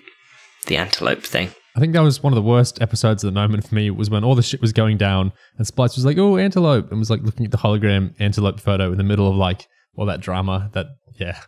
Weird. Yeah, felt very disconnected from what was happening around, which I think is an awkward thing to do for trying to focus all this tension on the landmine about to blow up. To have a character just like right next to it and just oblivious to it all happening. There's antelopes. There's a faith thing we haven't mentioned that's really cool because it's Angry Moff. Lots of interviews have asked him about the thoughts and prayers thing, what's going on there. And Moffat said things like, I always think I'm sending thoughts and prayers. Well, how about cash? You could send cash or help. What the hell is that? I'm against it. It's like saying I'm very, very saddened about these needless deaths. I'm glad you gave me that useful piece of information. I thought it might have cheered you up. I think it is vacuity. How can people come out with this crap in the face of genuine tragedy? You come out with thoughts and prayers? Say something useful or do something useful. Be respectful. Don't reach up for a line off a shelf and throw it in the grieving faces of the massively traumatized. My hope was if we can get thoughts and prayers going as a villainous catchphrase like exterminate, people might stop saying it. Yeah, that's good. I like that. And the way it links to literal thoughts and literal prayers is quite clever. And I suppose you could make the argument that Vinter, by the end, is thoughts and prayers. It doesn't quite work as a villain catchphrase. It's not got the juice that "Are you my mummy?" or "Who turned out the lights?" has. It's not got quite the same memeticism, I don't think. I think it's because it is such a vacuous thing that you tag on at the end of a message or something like that, and that's kind of ultimately how it always sounds. I think even when the villains are repeating it. I mean, I like the instinct of trying to take that phrase and make it sound evil, but also it feels like kind of safe and sort of like, well, okay, it doesn't really, when it comes out and the villains are saying it, it just slots very easily into the mouth of that kind of evil algorithm. It's such hollow words, it almost doesn't feel like anything new, like any new kind of attack is being made here by Moffat, to be honest. It just feels like, yeah, okay, that's what they'd say. So it almost feels like a safe thing to be angry about or portray negatively. And it's just, I like the instinct. It's just not like a massive thing. It's not a massive part of the episode, I didn't feel. Yeah, it's one of those things that I think could do with being further webbed into other corners of the episode, unified a bit more tightly. There's like it has connections. There's a lovely moment in the surrender conversation, I think it is, where the Doctor, mimicking the Anglicans, goes, "Watch out, we come in peace," which feels like of akin with that, the sort of contradictions that come with moralizing violence, right? The empty phrases, the show of approaching these things morally when you're actually murdering lots of people. Again, it connects and it does sort of link to things in the episode, but not with the same unity I have come to expect from my Stephen Moffat scripts. I feel like when when I was at school, I was a very good student, and then I got bored and did other stuff, and my grades started to slip, and they were still fine, but they had started to slip, and I got a lot of teachers very disappointed at me for very slightly slipping grades. And I feel like those teachers must have felt, well, like, this is a good piece of work. This is a very good episode of TV. It's probably my favourite of the series so far. But, you were on course for straight A's. Come on. Talking about, I guess we're on the general area of things Moffat is attacking or things Moffat is angry at. And, one of the things that's come up is capitalism and such. And it feels like another one of those episodes which does the whole, capitalism bad, but is not ultimately all that anti-capitalism in the end. Almost like you can almost accuse episodes like, you could accuse other episodes that do similar things of being like this at the same time, but it just feels like the place this episode ultimately ends is like, well, the horror of this whole situation, the horror of this scenario, this war, this setting, is that the greed of, I guess the greed incited by capitalism or capitalists has led to a scam of this company doing an illegal thing, like a naughty thing, rather than capitalism itself. So it's like a crime, like a rupture occurring within capitalism is the source of the horror in the story, rather than the underlying overall system. The system's not the problem. Yeah, kind of like a system is the problem, but the other system is whatever.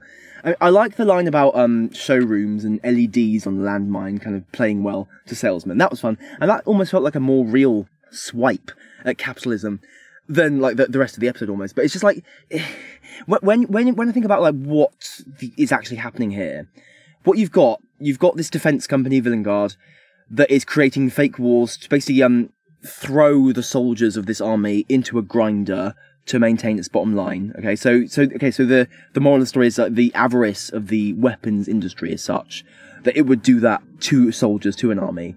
And I just think, well, in real life, the weapons industry does that to people who aren't soldiers as well. It just throws them into a grinder to maintain its bottom line.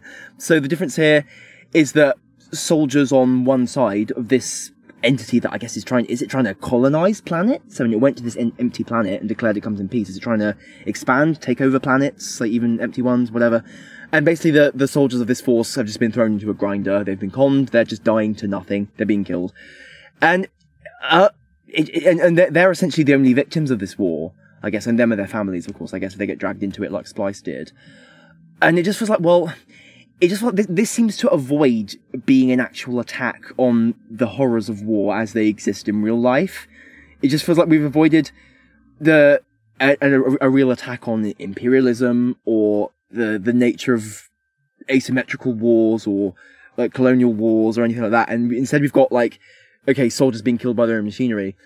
And I don't want to say that's like an improvement on real life because it is horrifying, but it just feels like smaller and safer of a thing to go after. Just feel like we're kind of boxed off from the underlying like greater or deeper horrors or causes of war. And it's like I said earlier with like the lack of real digging into the whole papal mainframe stuff. Just feel like the actual source of the horror here is almost like sidestepped. If I had to sum that up. Yeah, there's a lot of space here for interpreting the Anglican Marines as, you know, imperial missionaries essentially. And I guess that's what they are. Like, I guess that's what's happening in the episode. But it's really not the focus. One suspects, not least because Stephen Moffat doesn't really know anything about imperial missionaries. And his view of faith is very much a modern-day middle-class British understanding of faith with a bit of historical context mixed in. But yeah, they're violent missionaries, I assume, in a way that sort of invites this whole larger critique of colonialism that isn't so much in the episode. And I see what you mean about the algorithm being like an aberration of capitalism rather than capitalism in and of itself. And I don't disagree. But I do think there's something neat about making, I'm going to use the word synecdoche, something neat about making the algorithm that drives the conflict that kills all these people, that's the villain of the episode essentially, being this this profit first. Essentially the algorithm is make profit at any cost, which obviously is a product of capitalism. It's a literal algorithm that's only motive is to make profit, but it's also a synecdoche for capitalism itself, which is essentially an algorithm that's putting profit before anything else in an abstract sense. So that sort of works for me. The way that even though it is aberrant and it is strange and one assumes, you know, illegal somehow in this universe, while the Villain Guard algorithm itself is aberrant, it is actually just the capitalist algorithm. So it lines up in that way that works for me. And the episode does sort of read as a general critique of capitalism in a way that, to me, makes Moffat backpedaling on that quite funny. Because you even get, Gatwa's little capitalism feels very pointed. I don't think you would write that if you were intending to do a, capitalism has its pros and cons kind of story. Yeah, when the whole villain of your episode is essentially the capitalist algorithm that puts profit before life. And the solution to the episode, I suppose, is a human algorithm that puts love before profit, I guess. It seems pointed to me. It seems anti-capitalist. I totally agree. In the interviews, he falls back on the doctor is saying this, and I'm not the doctor. You know the doctor better than anyone alive, probably. So you kind of are. Yeah. You sure, buddy? You sure you're not the doctor? At the end of the day, Moffat is a bit of a coward when it comes to setting things out and things. He's always evasive and kind of hedging his bets and trying to snake out of these conversations and these difficult things. It's part of who he is, as a writer, as a wit, as a person. So it's part of why he's interesting in a way. So I'm not going to kind of go hugely against him for that. What's the line? The only conversations you have are the ones where you get to write both sides. That's from something. I want to say it's a Sorkin property, but I don't know. In interviews, when people would be saying, so you're making some sort of anti-AI, anti-algorithm thing, you would fall back on, when I finish a book on my Kindle, the algorithm recommends a good follow-up book, so not all algorithms are bad. I don't disagree with him, but it's the episode is stern in one way. Well, actually, it's not really at the end, is it? We kind of unpacked that. Yeah. Muddy. This is exactly my area of research, by the way. It doesn't get to come up very often in what I actually do for a living, but recommendation algorithms, like the Villain Guard algorithm, in a way, and how they relate to broader principles in capitalism is what my master's is in. So, hey, look, my research, it matters, sort of. What did you two think of the directing? We've not really talked about it. Yeah. It doesn't really announce itself the way like Rachel Talalay would. One thing I would say, I like the little shots of stuff like the Doctor's lips, or his hand kind of waving in midair, so little bits and pieces here and there. But it doesn't really enormously break the mold or anything. I know some of the behind the scenes stuff, Moffat was saying, you always say we finally got a cheap episode. So and so isn't in it. So and so isn't in it. And then of course the show it rubber bands to the show is always going to cost as much as it costs. No matter what you do, something is going to scoop up the money. Basically, he's saying, Heaven Sent. It's only really one actor, but then everything else takes up the money. And with Heaven Sent in particular, it's talked about with the stuff behind this episode how if you're only really using one location, it actually makes you have to do more work in a way because you can't. It's not like the different sets bring their own uniqueness to them. It means you need to shoot in a more complicated way to make it interesting. You can't keep shooting. Well, some directors do, but you can't keep shooting the location the same way because you're spending 45 minutes there. Whereas if you've got an episode with 4 locations, you can divide that by 4, and you don't have to vary things as much basically. And so they're talking about how they had to vary lots of stuff up for this episode, but did they? The visual grammar felt very repetitive to me this episode. Whenever we came back to 15 on the landmine, I felt like we were getting very similar sequences of shots. And I'm not saying they were bad, but this episode, it didn't really crackle for me with we talked about the LED wall and the fake crater and everything. And I don't know, it just felt, I'm not complaining. It didn't feel like Church on Ruby Road where I felt like I was outright, what the hell's going on at some stage, at some points of the visuals. But here I just felt very similar. I mean, they talk about how it's a very stagey sort of script and they filmed it chronologically as well. And I totally get that. So, I don't know. Maybe I would have enjoyed this more as a theatrical piece.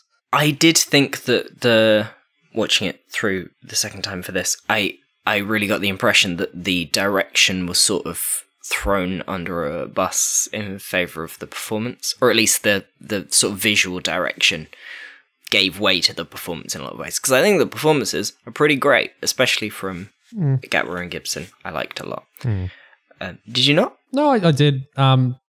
Gatwa, when he's great, he's great. And I think Millie's always great. Yeah. The shooting in order, I think, I get the impression, helped with the performances and didn't help it looking very interesting. There's a few nice bits. I like they do sort of montages of close-ups and little fades in the Doctor trying to zen out. Yeah. And I liked that. That was a bit of flair, but there's not much else flaring. I would also say the script becomes, I would say, unenviable for the director around the climax. When you get like them competing holograms talking in broken sentences, saying lots of random gibberish phrases one after another and switching back and forth between them. And you've got like, all the ambiences crowding around. Just it comes kind of chaos, like from a sort of textual perspective, and it's just like all over the place and sort of nothing really happening. That whole bit is just very, very hard to pull off, I think. So a bit of an annoying job there. The holograms get really screwy as well, where a lot of the episode is shot handheld with a bit of shake to it, which helps with the authenticity and the it's happening, it's real. But then obviously the holograms have to be shot such that you can composite them see-through. So you need, realistically, you need it very steady, you need it locked off most of the time. So you get jarring cuts, I noticed, between handheld reactions and really locked off stuff on the holograms. That was awkward at points. Yeah. Shout out to this being Ruby's first alien planet. It sucks. Apparently. No, we're still wondering about this 6-month time skip from last episode, apparently. Yeah, that's quite weird. Yeah, I just feel like they forgot that. I don't know. What have they been doing? The Doctor's Diary's October 5th, he says. Oh, Moffat had a whole, in an interview, I think it was the Hollywood Reporter, when like needling him on all the, it's insanely clever that you made it October 5th because it's referencing this and that. What? And Moffat was just saying that was just a random, Yeah. I didn't mean anything by that. Just before we wrap up, I guess one more thing on the faith topic, because we talked about the different things the Doctor has faith in. And I think that moment when he convinces the AI to go search for the proof, and, you know, Monday's telling him, well, it won't work, there's nothing that can happen. And the Doctor kind of stares into the eyes of the hologram. That felt to me like a very convincing moment of the Doctor. That is the Doctor's faith basically embodied, isn't it? He believes that this will work. Yeah. And, you know, this ridiculous thing that surely shouldn't work, you know, he kind of... And I feel like a moment like that kind of maybe... If there was more emphasis on that kind of thing, that would really wrap together the whole faith idea in the episode, I guess, because the idea that an act of faith from the Doctor kind of is sort of what saves the day. And that sort of gets downplayed, but I think that's kind of it's a good reminder of I guess, how those moments of faith on the part of the Doctor kind of happen, I guess, throughout the show. Like they're sort of semi-common, they happen here and there. The Doctor's always having faith in people or things to do what's right or, you know, save the day. So it's kind of a recurring thing in the show, and maybe something that could be dug into a lot more. Yeah. Just before we finish, last thing, I want to end with me saying something positive, because I've been quite down on an episode that I actually liked a lot. I think that this is full of, the dialogue throughout is full of the sparkle, the lovely penmanship, the poetry and the wit. It's full of it all the way through. It's lovely. The Doctor and Ruby's relationship especially is written just twinkling all the way through. Really rich between the two of them. Everywhere's a beach, lovely. The Doctor babbling about how songs about soldiers should be sad. Ruby shutting him up because he's babbling. Lovely. It's full of wit and is just enjoyable to listen to. It's like spoken word. Considering RTD told Moffat, I mean, Moffat didn't know Ruby or anything, but RTD told her she's a normal one, she's an Amy Clara, she's not like a quirky one. So Moffat just went, okay, I'm just going to write a companion. And yet he gave 15 and Ruby what might be some of their best scenes. I mean, I think the scene when Ruby's walking towards the landmine, the Doctor's begging her to stop, I think that's probably my favourite 15 Ruby scene so far, of the two of them. Oh, yeah. Because, I mean, and just Moffat casually gives them their best material to date so far, having just been complete newbie to those characters and their relationship. He just kind of, wipes the floor almost with what RTD's done with them so far. Just by giving them that kind of 12 and Clara fizz to them. It's just a sign of like, this is what you can do with a Doctor and Companion, just by fucking turning up the intensity a bit. And I feel like scenes like that ought to be the spine of this era and of Doctor Who, maybe just in general. Like, do things with the Doctor and Companion. You can do them. It's so exciting when you actually get into that relationship. Mm-hmm.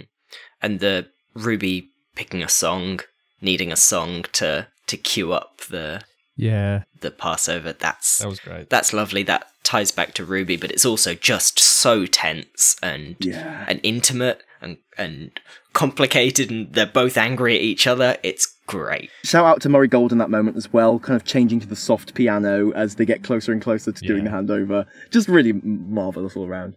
Yeah, it's an episode about the Doctor talking, and we have the best dialogue writer for the Doctor on it. So for all the flaws, it can't be too bad. Yeah. All right, we entered that main boom discussion with Oliver on the note of music, talking a little bit about some of the different music in the episode. So Gig and I are just picking up now, going through the music at a bit more of a granular level, because I think this episode is really has a lot of interesting music in it. The last episode I thought didn't, which is, I don't know if that's funny or not, because it's a music episode, but the point is there's no music in it, so I don't know if it's worth saying. Devil's Chord's music didn't interest me that much, but Boom's did. I don't know if you feel the same, Gig. Well, I had a few moments, yeah, here and there. Anyway, let's dive in. The first bit of music comes, is right at the start of the episode, a few seconds into the episode, and I feel like this is the main sort of texture, and it's the main sort of vibe of the episode's music. So let's have a little listen to that to see what we think of it.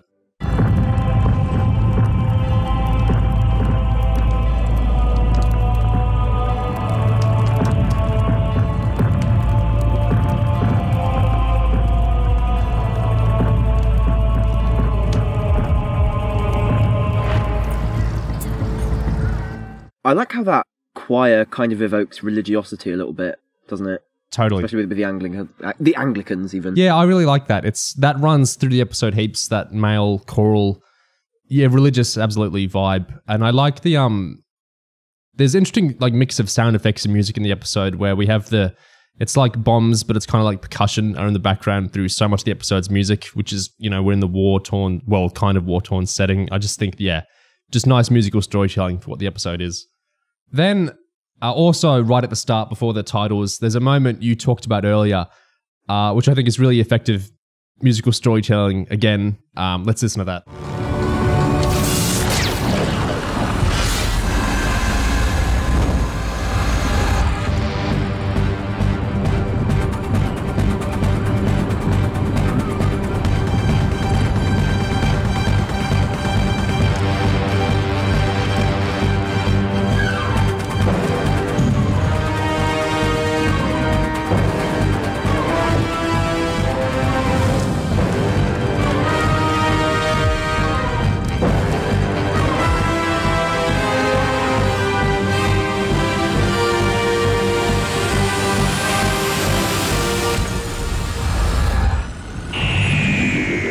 What I quite like there is that it kind of foreshadows what's about to happen a little bit, because it turns 15's theme into almost a countdown to disaster, almost, because you have that building pressure towards the end. So in the way that the momentum of the theme that's usually quite heroic instead turns into something a little bit anxiety-inducing. I think that's pretty clever. I love that throbbing bass throughout it. It really does feel tense, anxiety-inducing. I agree. I also really like the ending of the episode does this as well. How the music goes right into the sting, into the titles. It feels nice and coherent, how it's not like we're music, stop, titles. I like that it's all kind of bleeding in together. Even the Devil's Chord did that in its way with its opening. I just think that's neat. The next bit of music I found interesting comes from about 12, 13 minutes into the episode, and it's the smelted exchange, toss it exchange. It's not quite the 12 Clara-esque, I'll be very cross bit. It's the bit before that, where they're kind of talking about toss me over the corpse tube thing. This music, it's super interesting to me. Let's have a listen.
I like those synthy wails that kind of warble throughout that.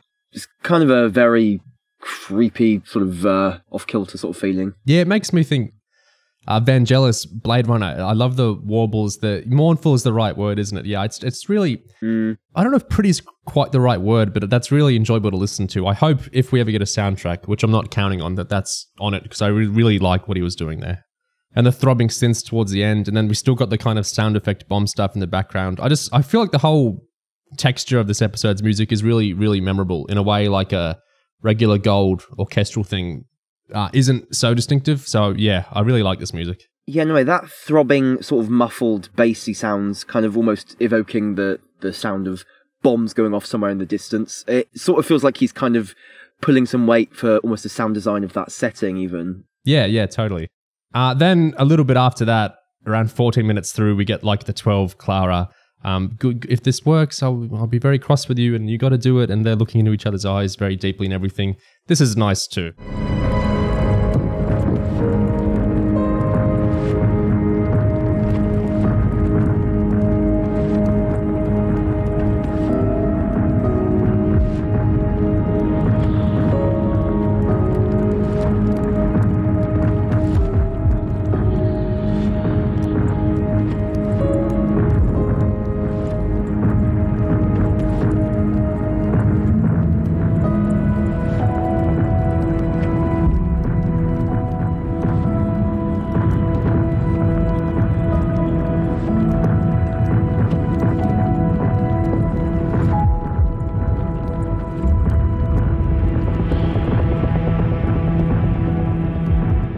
I absolutely love that transition to the piano. Yeah. Because you could take that melody out of context and put it in some completely different scene, like some, I don't know, 11 and Amy scene, some happy fairy tale sort of scene. But the way it comes in here, there was something really quite profound and poignant about it in the midst of all this, death and doom. Just, in the situation of actually the most heightened intensity and the most extreme fear and nervousness. There's suddenly just the infiltration of quite raw emotion in there. I just think it's fantastic. Yeah, it's really, really pretty. I wonder if we ever do get a soundtrack, how much is sound effects and how much is meant to be part of the music. Like all I'm doing is taking the left and right channels of the surround mix and just isolating those. So I can't. There's stuff in there. I like in this episode the music and sound effects are kind of intermingling a lot. But I'd be interested if we ever get like an actual soundtrack release, what's kept in, what's removed, because I really like that contrast between like the war sounds and then the really sensitive piano. It's nice, yeah.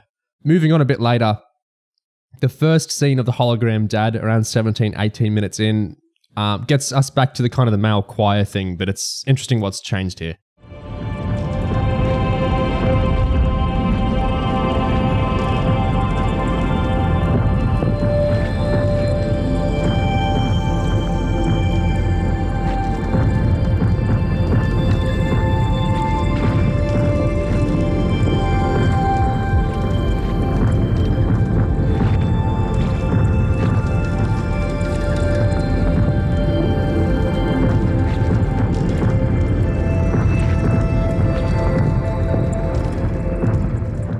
That one sounds more like ascending to heaven or something, whereas the first one was like, I don't know, going to the depths of hell. Yeah, it's like religious in a kind of different way.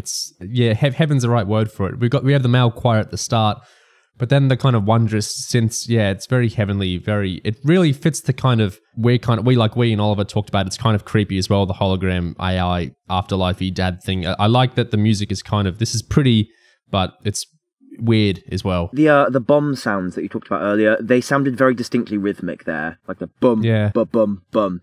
So either Gold put that in on purpose, or whoever was doing the sound mix was like, let's make this a bit musical. I mean, it's one or the other, but it's definitely intentional. Not long after that bit of music, there's the actual bit where Splice starts interacting with it. So that bit of music we heard was like Ruby and the Doctor talking to the hologram dad. Then this bit is like when Splice finds it and Splice talks about gathering up. So it's kind of a continuation. Daddy?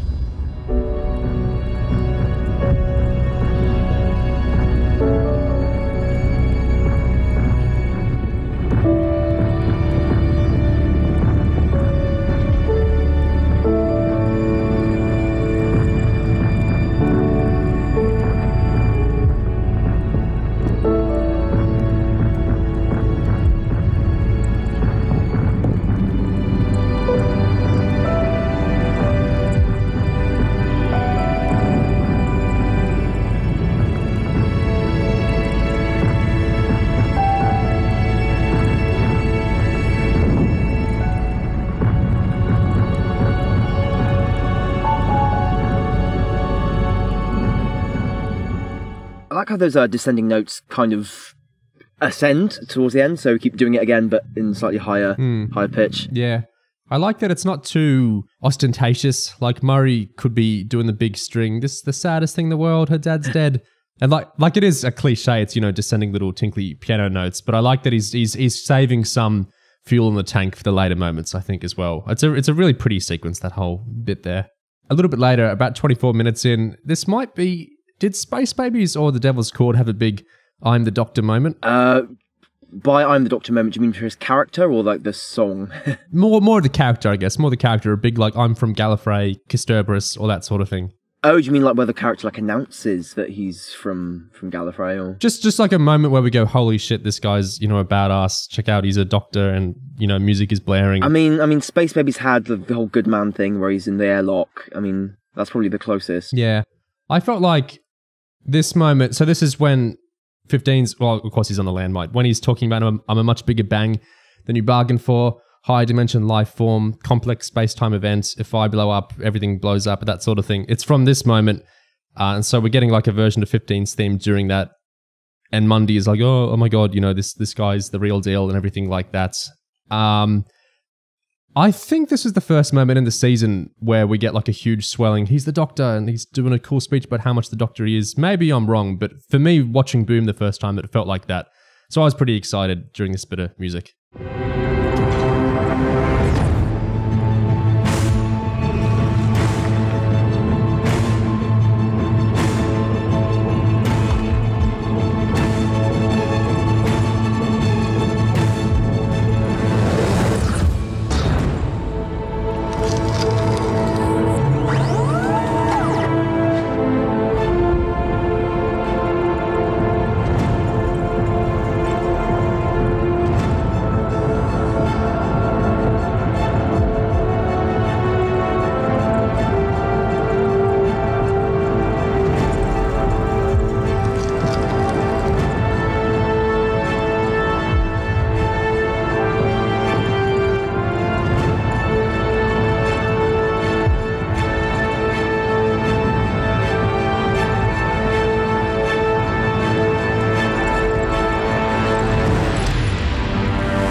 What were your thoughts on that one? It's a slow version of 15's theme, I guess. So the strings are kind of exciting while the brass stuff is going slower.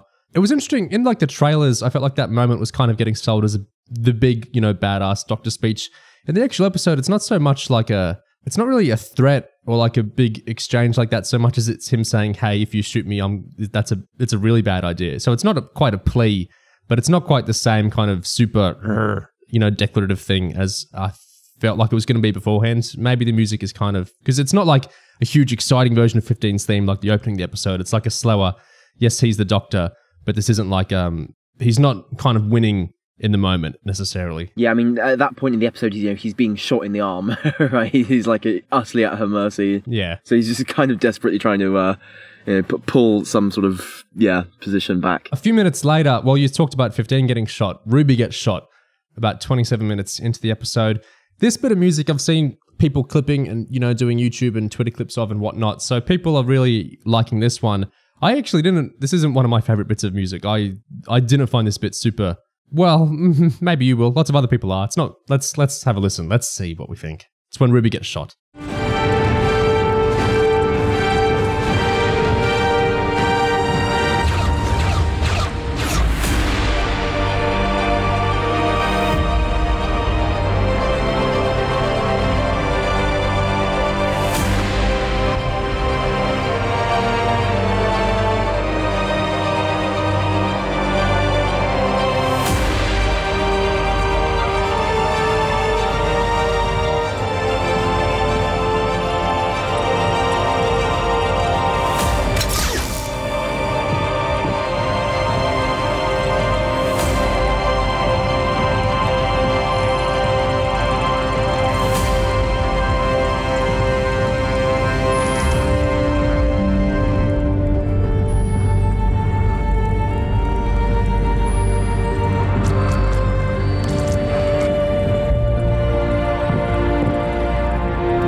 Well, I'll tell you what I do like. In the second half of that, when it shifts, and just as we're about to go into the snow bit, kind of it changes tone slightly. It kind of becomes a bit sort of less, it's kind of histrionic and a bit more, yeah, you know what I mean. But yeah, I see where you're coming from with the first bit. I feel like if there had been even a moment to breathe when she actually gets shot, to let the shock of that sink in a bit. But there kind of isn't. We just go straight into the Yeah. So yeah, it does feel like a bit, and also the direction at that moment as well. We get these this slow-mo shot with a boat going down. It's just, yeah, it was all a little bit. It does feel a little bit playing a little bit too hard, to the point where the actual, I guess, the rawness of the moment is lost a little bit. Yeah. I like those kind of puncturing moments when we start going into the snow thing and, getting slow. Ruby's theme is always great, but the start is just so... It's the exact emotion the visuals are selling, and the visuals are selling it really hard, like you said. And it's like you say, you remember the Murray Gold subtler moments a bit more than the big bombastic moments, and he's playing soda type there. I didn't find that bit of music at the start interesting, but it sure is dramatic, so yeah. What I do like is a few minutes later, when we talked about the heaven sentiness of this exchange a bit, where 15's talking to Ruby's lifeless, consciousness, sleeping body. Do you get it? Where he's trying to explain there's no villains on the planet and the whole situation with the war and whatnot. I like this bit of music quite a bit.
What I quite enjoy about that bit and its position in the episode is that it's not just, oh, isn't it sad, Ruby's dead, blah, blah, blah.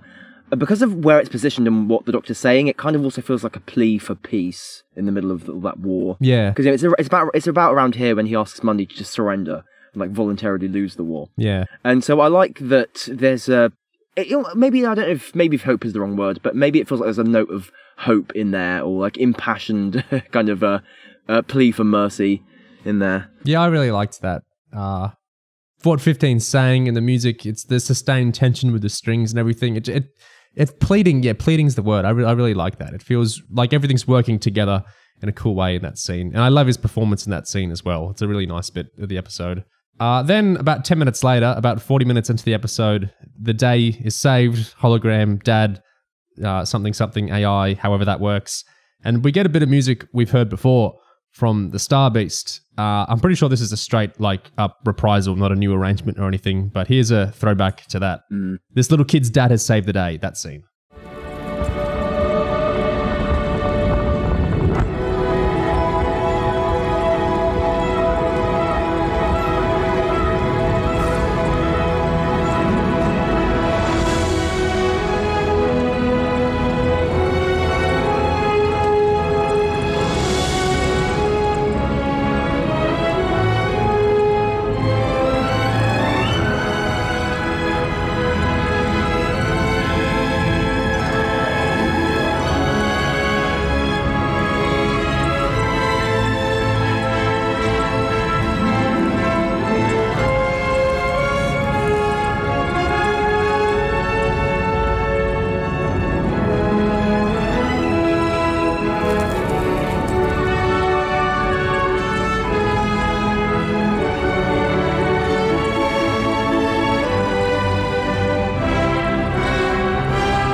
Okay, see, when that played in the Star Beast, I absolutely loved it. And I kind of feel like in this moment, it's sort of carrying the scene a bit for me. I feel like it's pulling a lot of weight.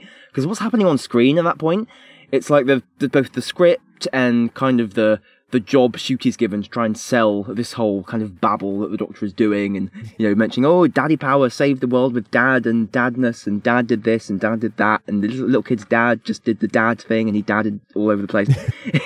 Yeah, it just kind of feels like the actual emotion of the scene is almost left to gold, because, yeah, I mean, what's going on screen is just so cluttered, really. So I kind of appreciate that they just went, fuck it, get the happiest sounding bit of music in existence and put it right here. Because I kind of feel like it's the only bit of that sequence I really like, to be honest, because I love the song. It's so joyous, that bit of music. I remember it's gorgeous, Catherine Tate exclaiming, and then Tennant doing his little silly run around the TARDIS. Like, it's a big bit of joy. I think most of us associate with that music. I don't mind it getting reprised as like a general yay the day, happy things of yay, happiness, joy kind of motif. That works fine. It'd be interesting if that keeps happening if we ever associate it with something else. I know there's so much Series 6 music now where if I'm rewatching Series 6, all I can think of is Night of the Doctor, because I've watched Night of the Doctor more than Series 6, and now my brain associates like River song music or whatever with the 8th Doctor and whatever. Yeah, it might, and who knows who decided to plug that bit of music in. It could have been editor, could have been, who knows. That's not, Murray writes the music. He doesn't always plug in where the music goes necessarily. But yeah, the very last bit of music from the episode, as in this music goes into the sting, into the closing titles, is interesting. I swear I've heard this before, and I've listened to it heaps, and I had a poke around online to see, other people clipping it if they have any idea. And I can't find anyone right now linking this to another bit of music. In my head, I feel like there's an episode that ends in like a really fairy tale-y way, and like the camera pulls back or something, and then it's like a super happy ending. And I feel like this is a similar bit of music. I could be completely insane. Maybe it's a fresh bit of music for this episode. Maybe it's really obvious and you'll crack it immediately. I don't know. Let's listen to it anyway. It's from the very end where he's like, keep the faith. Ruby and 15, hugging, looking out, the TARDIS, all that stuff, the dodgy VFX, that scene, the very ending.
Well, rather than recognising the music itself, I don't necessarily think this tune is like from another episode, but when I think about other episodes that kind of give me that vibe that you described, with kind of the escalating, kind of like a angelic choir kind of sounding in the background. I mean, the episode I think of is the end of Husbands of River Song. Yeah. When, he says 24 years and the music kind of like, the most fairy tale ending possible. That's kind of just the atmosphere I get from it. It's not the same bit of music at all, but that's just kind of the vibe that it reminds me of. I mean, if it's any episode, it'll be a Moff era one, because it was his era when we had endings like that. I really like the bit of music. It was like tickling my brain. I swear I've heard this before, but I may not have. It might just be a similar vibe, like you say. Maybe someone listening right now will be able to immediately correct me. How could you not realize it's clearly this, blah, blah, blah.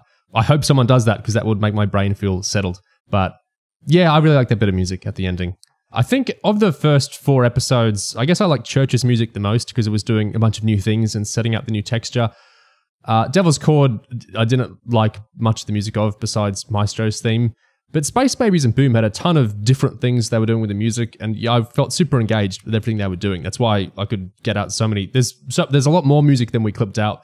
That's interesting, the episode too. But yeah, I felt lit up by what Space Babies and Boom were doing with the music. So it's nice to be back in the Murray Gold era. Well, I guess if you were to ask why it's those 2 episodes in particular, it's almost like even though Space Babies is kind of spinning its wheels in a lot of ways, it is very concerned with dropping this stuff about, the Doctor's history, Gallifrey, Dr. Law stuff, and that's kind of like a territory where Gold can kind of do all these things, and the episode makes a huge point of this is why the Doctor behaves the way he does, this is why he's going to save the monster. So that's another opportunity for Gold to kind of go over the top with kind of like musical references and things, motifs. Whereas in Boom, because this is so focused on the Doctor and what's going on in his head, again, it's another kind of Doctor-focused thing. So that's, kind of... and also just even the format of it, like the stage play format of it, like there's so much kind of relies on the music there. Whereas I guess in Devil's Chord, it's kind of this, it's just sort of this madcap kind of run around, let random things happen. So it's kind of, there's less psychology to Devil's Chord, maybe. That might be just a loose justification for it. Explanation for it. Yeah, I agree. It'll be interesting if the Christmas special has a similar kind of texture to, like, I feel like the Moffat era Christmas specials have really distinctive kind of music. Maury doing it's very whimsy, fairy tale-ish kind of scores, getting really unchained with those in the Moffat era. So I wonder if getting another Moffat Christmas special will get a really similar score to we've had past, like you talked about Husbands of River Song a few minutes ago. It's an interesting thought. Not that many months till we find out. But for now, that does us for Boom today. Listeners, please let us know what you thought of the episode, Moffat's return, his returns, I guess, since there's more than one coming, and what we had to say about the episode as well, and if you have any thoughts on that final bit of music that's been bugging me from the ending of Boom. But yeah, thank you very much for listening.